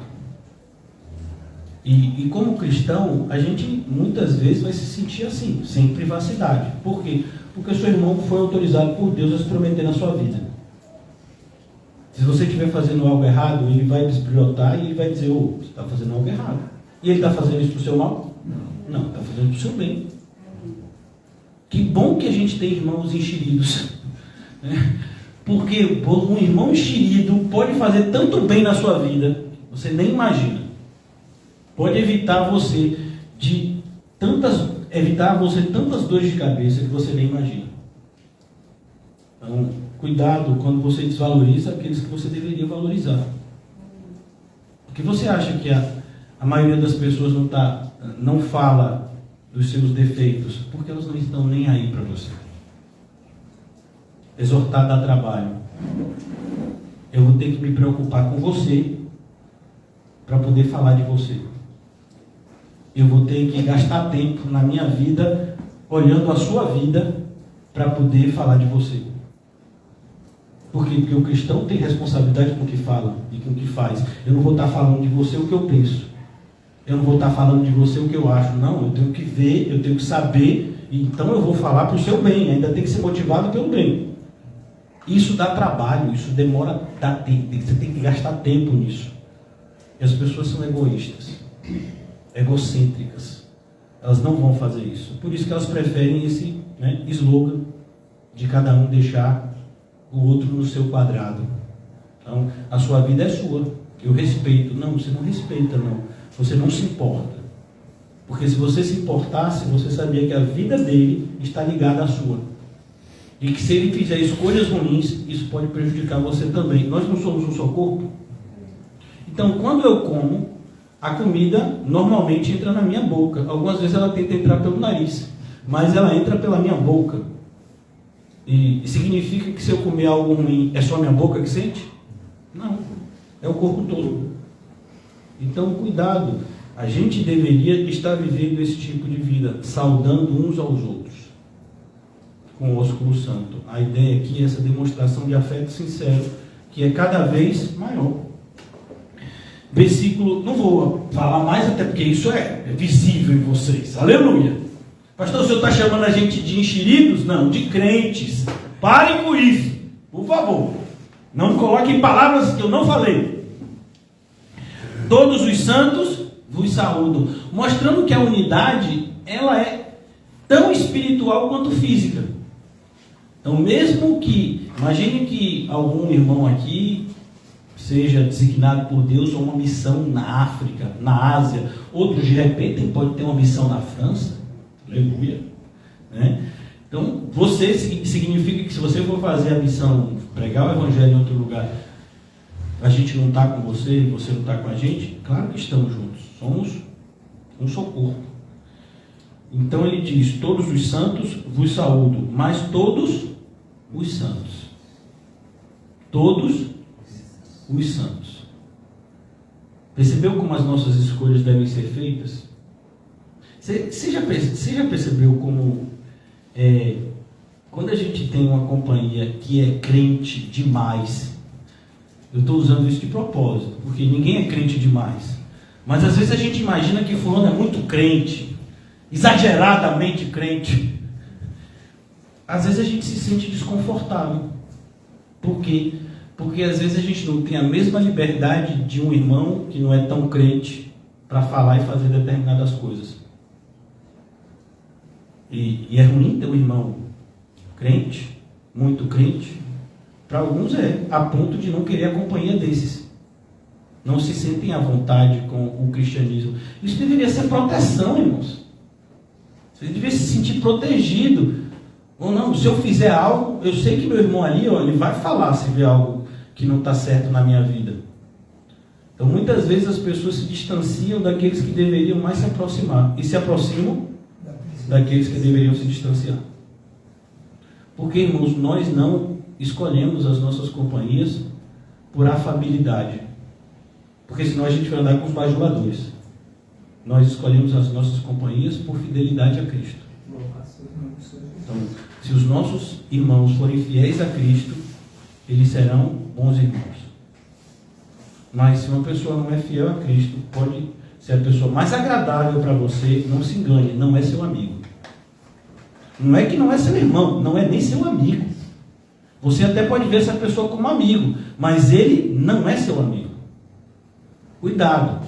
Então, concluindo aqui já, o horário já se agiganta.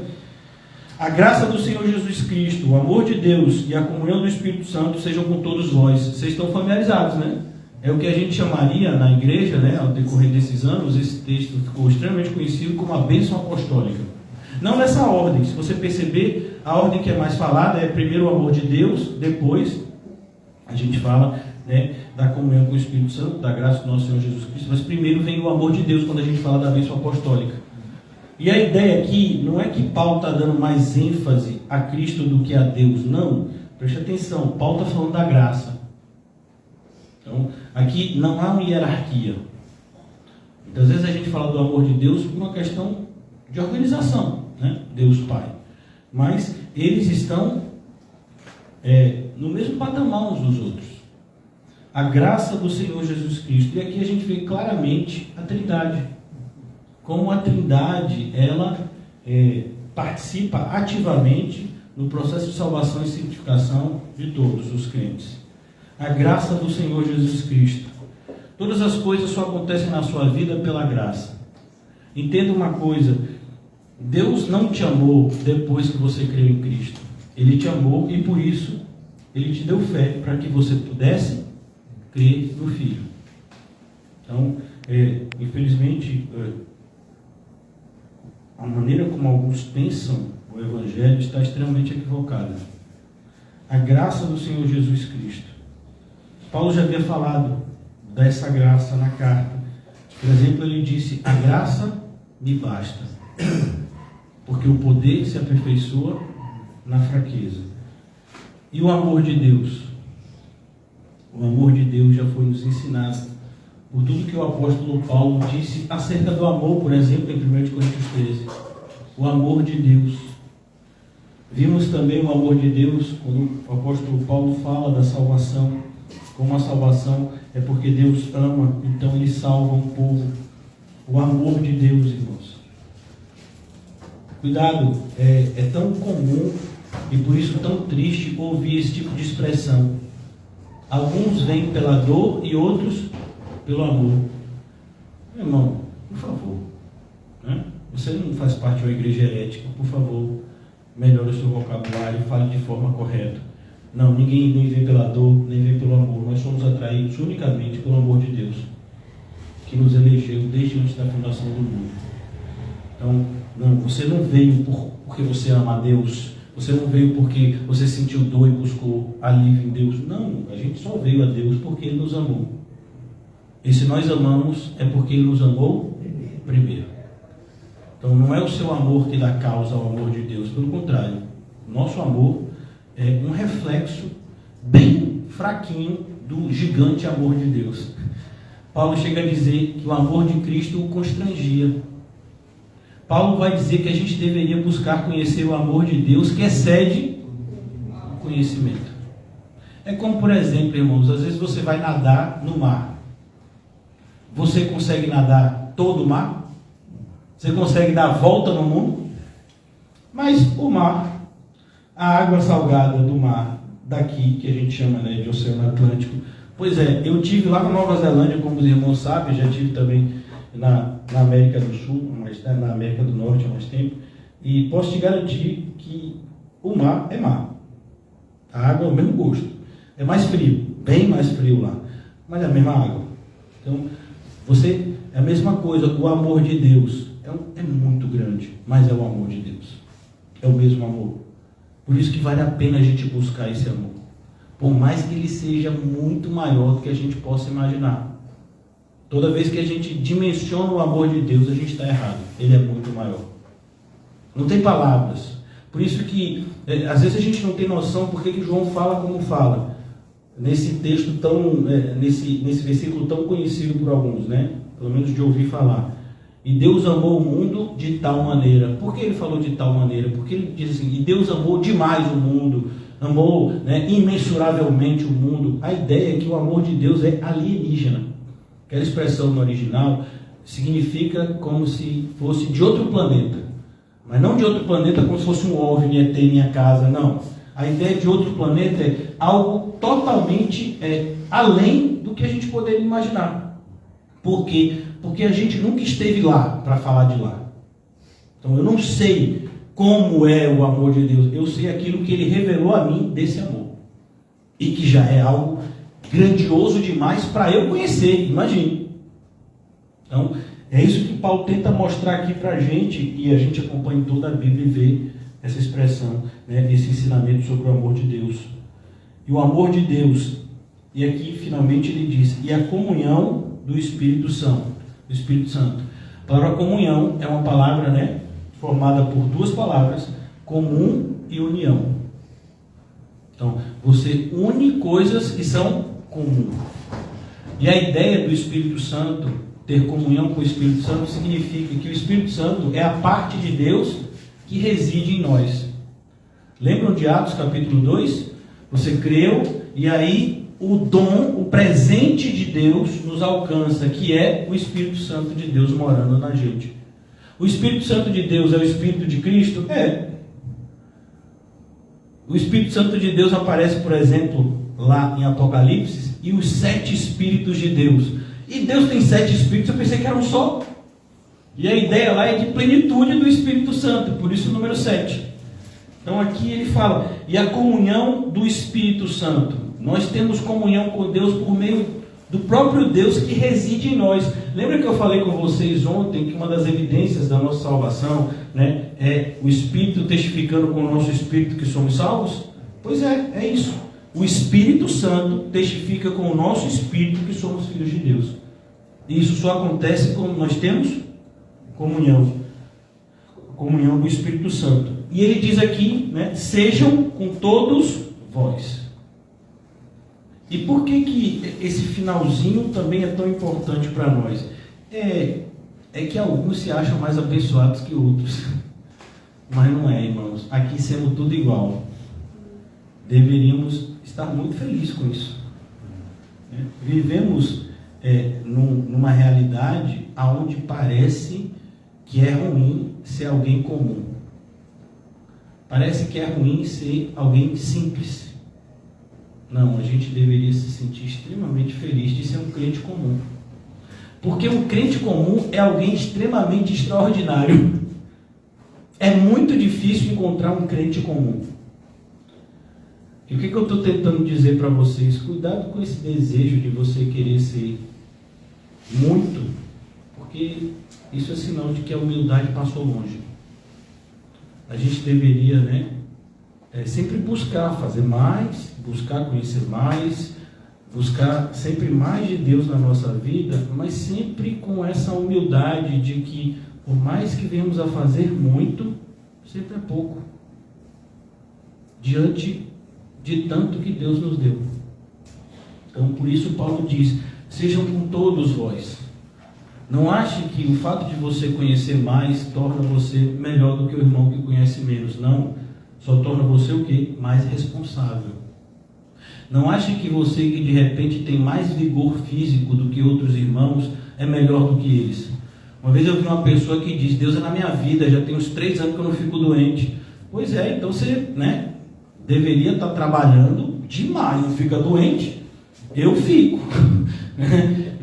Não tem semana que eu não sinta algum tipo de doença, né? Não é desculpa para não fazer, mas fico.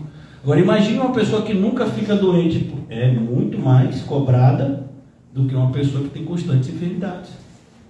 Então não ache que porque você, né, tem determinadas coisas que o seu irmão não tem, que você é mais abençoado que ele, ou que Deus ama mais você do que ele. Não, de jeito nenhum.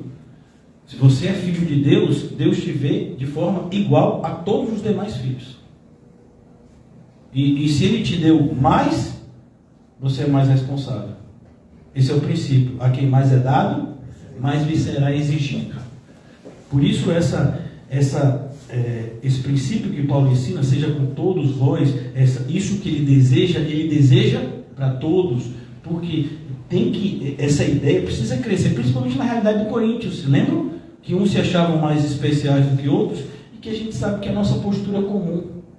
Olha, irmãos, eu vou dizer uma coisa, o ser humano é um bicho tão ruim, que até quando a gente faz algo que é bom, a gente consegue pecar se soberbecendo com isso. Imagine, rapaz, que coisa ruim é a gente. Você faz algo que é extremamente,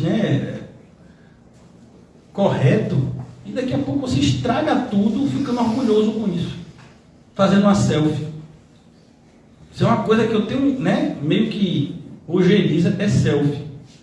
De qualquer coisa que eu estiver fazendo, eu só vou tirar selfie com minhas filhas e meus filhos, Eu gosto como recordação, que eu gosto de ficar olhando para eles. Mas negócio de selfie que você está fazendo para mostrar para o irmão, dá uma agonia. Não sei se os irmãos frequentam um ambiente de academia, de praticar atividade física. Rapaz, está ficando aterrorizante. E olha que eu vou nos horários mais vazios. Hoje em dia, olha, você vai na academia, tem gente com um pedestal igual a esse da filmagem. Aí você fala, vem cá, alguma atriz, algum ator, não, pessoa normal, postando no Instagram um treino. E pior que você vê uns treinos tudo errado, viu? Que deveria ter vergonha. Aí a pessoa está mais preocupada em transmitir o treino do que no treino. Por que isso, irmão? A escravidão que se torna isso, irmão. Você quer o reconhecimento dos outros. Então cuidado para você não estar sendo motivado a fazer coisas corretas por uma motivação incorreta. Que bom se você estivesse fazendo uma atividade física para viver uma vida mais saudável, mas fazer isso para ficar mostrando. Olha, irmão, os irmãos sabem também que eu gosto de andar, Não consigo muito correr, mas eu gosto de andar na praça. E agora o povo andando na praça, estou andando, o de hoje está pago. Eu digo, que demônio, rapaz, não vai cair, infeliz, o carro vai te atropelar. Depois de ver uns acidentes. Imagine hoje, a que ponto a gente chegou, irmãos. As pessoas não conseguem fazer mais nada se não for para postar nas redes. Olha a escravidão que isso se tornou. E a gente pode ser atacado por esse mesmo mosquito, Então, às vezes quando a gente faz uma coisa boa, a gente quer que todo mundo saiba, para que todo mundo saiba que a gente é o quê? A gente é crente. É como, por exemplo, imagine que você conseguiu, hoje de noite você voltou para casa, aí você, não, sou crente, eu voltei a ser crente, aperfeiçoado, aí você pega, tipo o irmão José, de meia-noite às 6 da manhã, de joelho orando, meia-noite às 6 da manhã, sem levantar e ir no banheiro, mas aquela oração de verdade, irmão, você chora, você cai os pés, você parece Lutero, assim, abre os braços, você conseguiu de meia-noite às 6 da manhã, o que vai acontecer? 6:01, você quer falar com alguém, você quer contar a experiência que você teve. Varão, não quero me submeter, mas essa noite, eu não sei se foi meu espírito subiu, não sei se foi o céu que desceu, mas foi uma coisa lá. Eu peguei de meia-noite, perdi a decisão do horário. Eu sei que 6 da manhã bateu porque o relógio despertou e eu estava lá orando. Rapaz, olha que coisa. Não é para eu me submeter, eu não sou esse crente. Mas 6 horas, irmão. Fui eu, 6 horas. Eu não, meu irmão. Estou dizendo a pessoa que tem essa experiência. A gente corre um risco, irmão. Imagine que você conseguiu ler toda a Bíblia, estudando a Bíblia em 30 dias. O que você quer fazer no 31º dia? Se tiver, ou no outro mês? Contar para alguém. Eu desenvolvi um método, onde durante 30 dias eu me debrucei 4 horas por dia, escolhendo livros do Novo e Antigo Testamento, e aquilo me abençoou. Você quer contar para os outros, e muitas vezes a motivação é o quê? Autopropaganda. Então a gente tem que tomar cuidado com o nosso coração. Eu estou falando isso por quê? Porque é isso que a gente aprende quando estuda 1 e 2 Coríntios, como foi o caso da gente. A igreja de Coríntios foi atacada com isso. Então os irmãos desenvolveram métodos e técnicas de aparente aperfeiçoamento de dons e se esqueceram de que deveriam tomar cuidado do coração. Eles começaram a fazer essas coisas com motivações equivocadas e aquilo foi crescendo num patamar que gerou um intenso problema para a igreja, um grande problema para a igreja. Então, temos que tomar cuidado sempre com tudo aquilo que fazemos, analisando com cuidado qual é a motivação com que eu estou fazendo isso. Até porque, irmãos, eu já devia estar concluindo, já vou concluir. Imagine que você, já falei isso algumas vezes, imagine que você vê uma pessoa na rua e está chovendo e está com frio e você tem casaco, sabe que você vai para casa, que sua casa é aquecida, você tem um edredom lá, e você fica muitas vezes sentimentalmente, né, vinculado àquela pessoa e dá o seu casaco para a pessoa olha para você e ainda toma o casaco e ainda te diz um palavrão. Qual é o sentimento que muitas vezes alguém vai ter? Tomar o casaco de volta. E você encontra às vezes a mesma pessoa no outro dia e ela está sem o casaco. Cadê o casaco? Joguei no lixo, não presta para nada. Qual é o sentimento que muitas vezes a pessoa vai ter? De raiva. Fui feito de bobo. Mas se você fosse motivado pelo amor, entendendo que aquela pessoa, ela não pode fazer o que é certo, porque ela nem sabe o que é certo. Então, olha que coisa interessante. Você já viu pai e mãe ficar com raiva porque o filho pequeno faz cocô xixi? E você precisa ser trocado? Não. Que nada. Acabei de trocar você, menino. Fez de novo. E pior quando faz cocô, que você troca e logo depois faz de novo. Ou às vezes faz xixi, você troca o xixi, daqui a pouco vem o cocô. Você não vai ficar com raiva por quê? Porque você sabe que é daquele jeito. A mesma coisa, irmão. Se você vai ajudar uma pessoa, não ache que aquela pessoa vai te retribuir. E você nem deveria esperar.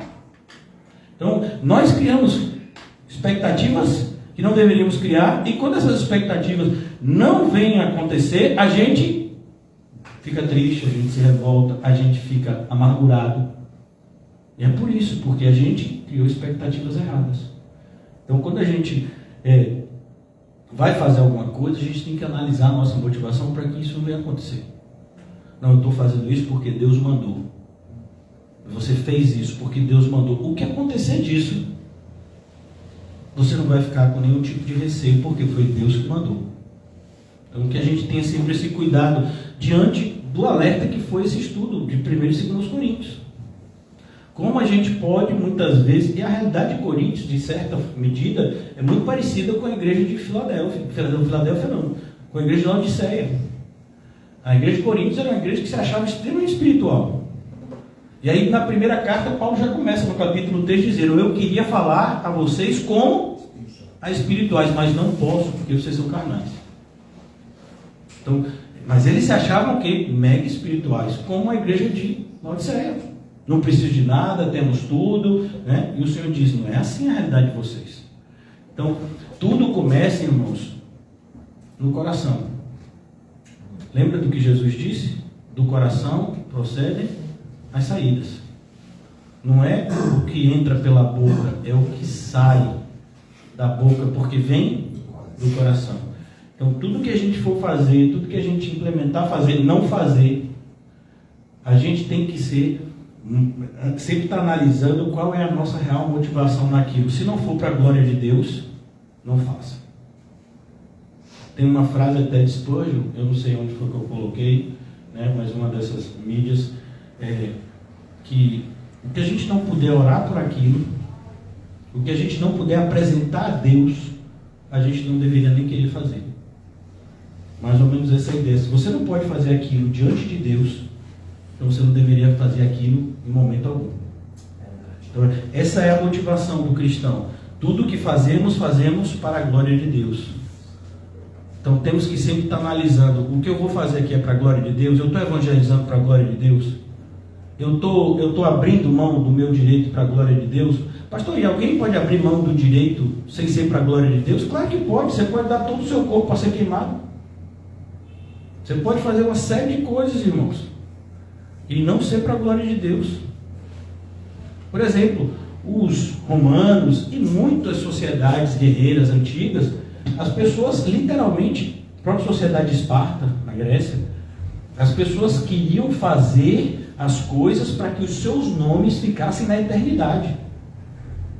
Então, as pessoas davam literalmente a sua vida. Em Esparta, eles tinham uma lei lá de que o guerreiro espartano não podia retroceder. Senão era morto em Esparta. Então, por que eles faziam isso? E esse filme de Esparta, eu vi centenas de vezes quando eu era ímpio. Eu assistia toda vez antes de malhar, como motivação. Então, esse filme, o Leônidas lá, ele manda um soldado de volta para casa e diz: diga para eles se lembrarem de nós. Porque eles se sentiam motivados por isso. De que o nome deles ficasse conhecido por gerações. O cristão não. O cristão não tem nenhum tipo de pensamento nesse sentido. O que a gente faz é única e exclusivamente para a glória de Deus. O que a gente faz é único e exclusivamente por amor a Cristo. Só. Não tem nada misturado. Se tiver misturado, é porque não é de verdade. Não, eu faço para a glória de Deus e também para ser conhecido. Então não é para a glória de Deus. Eu faço por amor a Cristo e também por amor. Então não é por amor a Cristo. Perdoe se eu estou sendo exaltado, se eu estou sendo repetitivo, porque são erros que a gente comete muito facilmente e a gente nem percebe que os comete. Às vezes, quando a gente faz determinadas coisas que são aparentemente boas, são socialmente aceitáveis, a gente já se acha especial. E a gente nem se dá o trabalho de analisar a motivação da gente ter feito aquilo, que é mais importante até do que a própria ação. Então, que o Senhor nos ajude nesse processo. Vamos orar. Obrigado, Deus, por esse momento tão agradável, Senhor, por esse momento tão necessário na nossa vida, que é quando nós estamos diante de Ti e por meio da Tua palavra somos ensinados, Senhor. Ajuda-nos a colocar em prática tudo que a Tua graça tem nos dado e feito chegar até nós, Senhor, de forma tão maravilhosa. Imaginamos o processo que levou para que nós que estamos aqui num país onde a língua nativa é o português, hoje nos debruçamos em textos que foram originalmente escritos em idiomas completamente desconhecidos por nós, como o grego, o aramaico, o hebraico. Tantas pessoas, Senhor, se dedicaram arduamente para que hoje nós estivéssemos aqui usufruindo desse momento precioso. Tudo por Tua graça, pelo Teu divino poder. Ajuda-nos, Senhor, a fazer parte também dessa obra maravilhosa. Ajuda-nos, Senhor, a sermos ramos que dão fruto, Senhor. Não nos permita viver vidas egoístas e por isso mesmo sem sentido, mas que vivamos para a glória de Deus e que possamos então descobrir a maravilha que é esse tipo de vida. Abençoa-nos, Senhor, e para sempre seremos abençoados. Ajuda-nos, Senhor, a sermos quem precisamos ser, para a Tua glória. Em nome de Jesus, amém? E graças a Deus, saúdem-se mutuamente com o cumprimento santo, como nós aprendemos na carta, demonstrando esse intenso amor que sentimos uns pelos outros.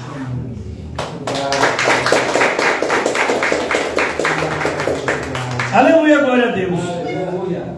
Aleluia.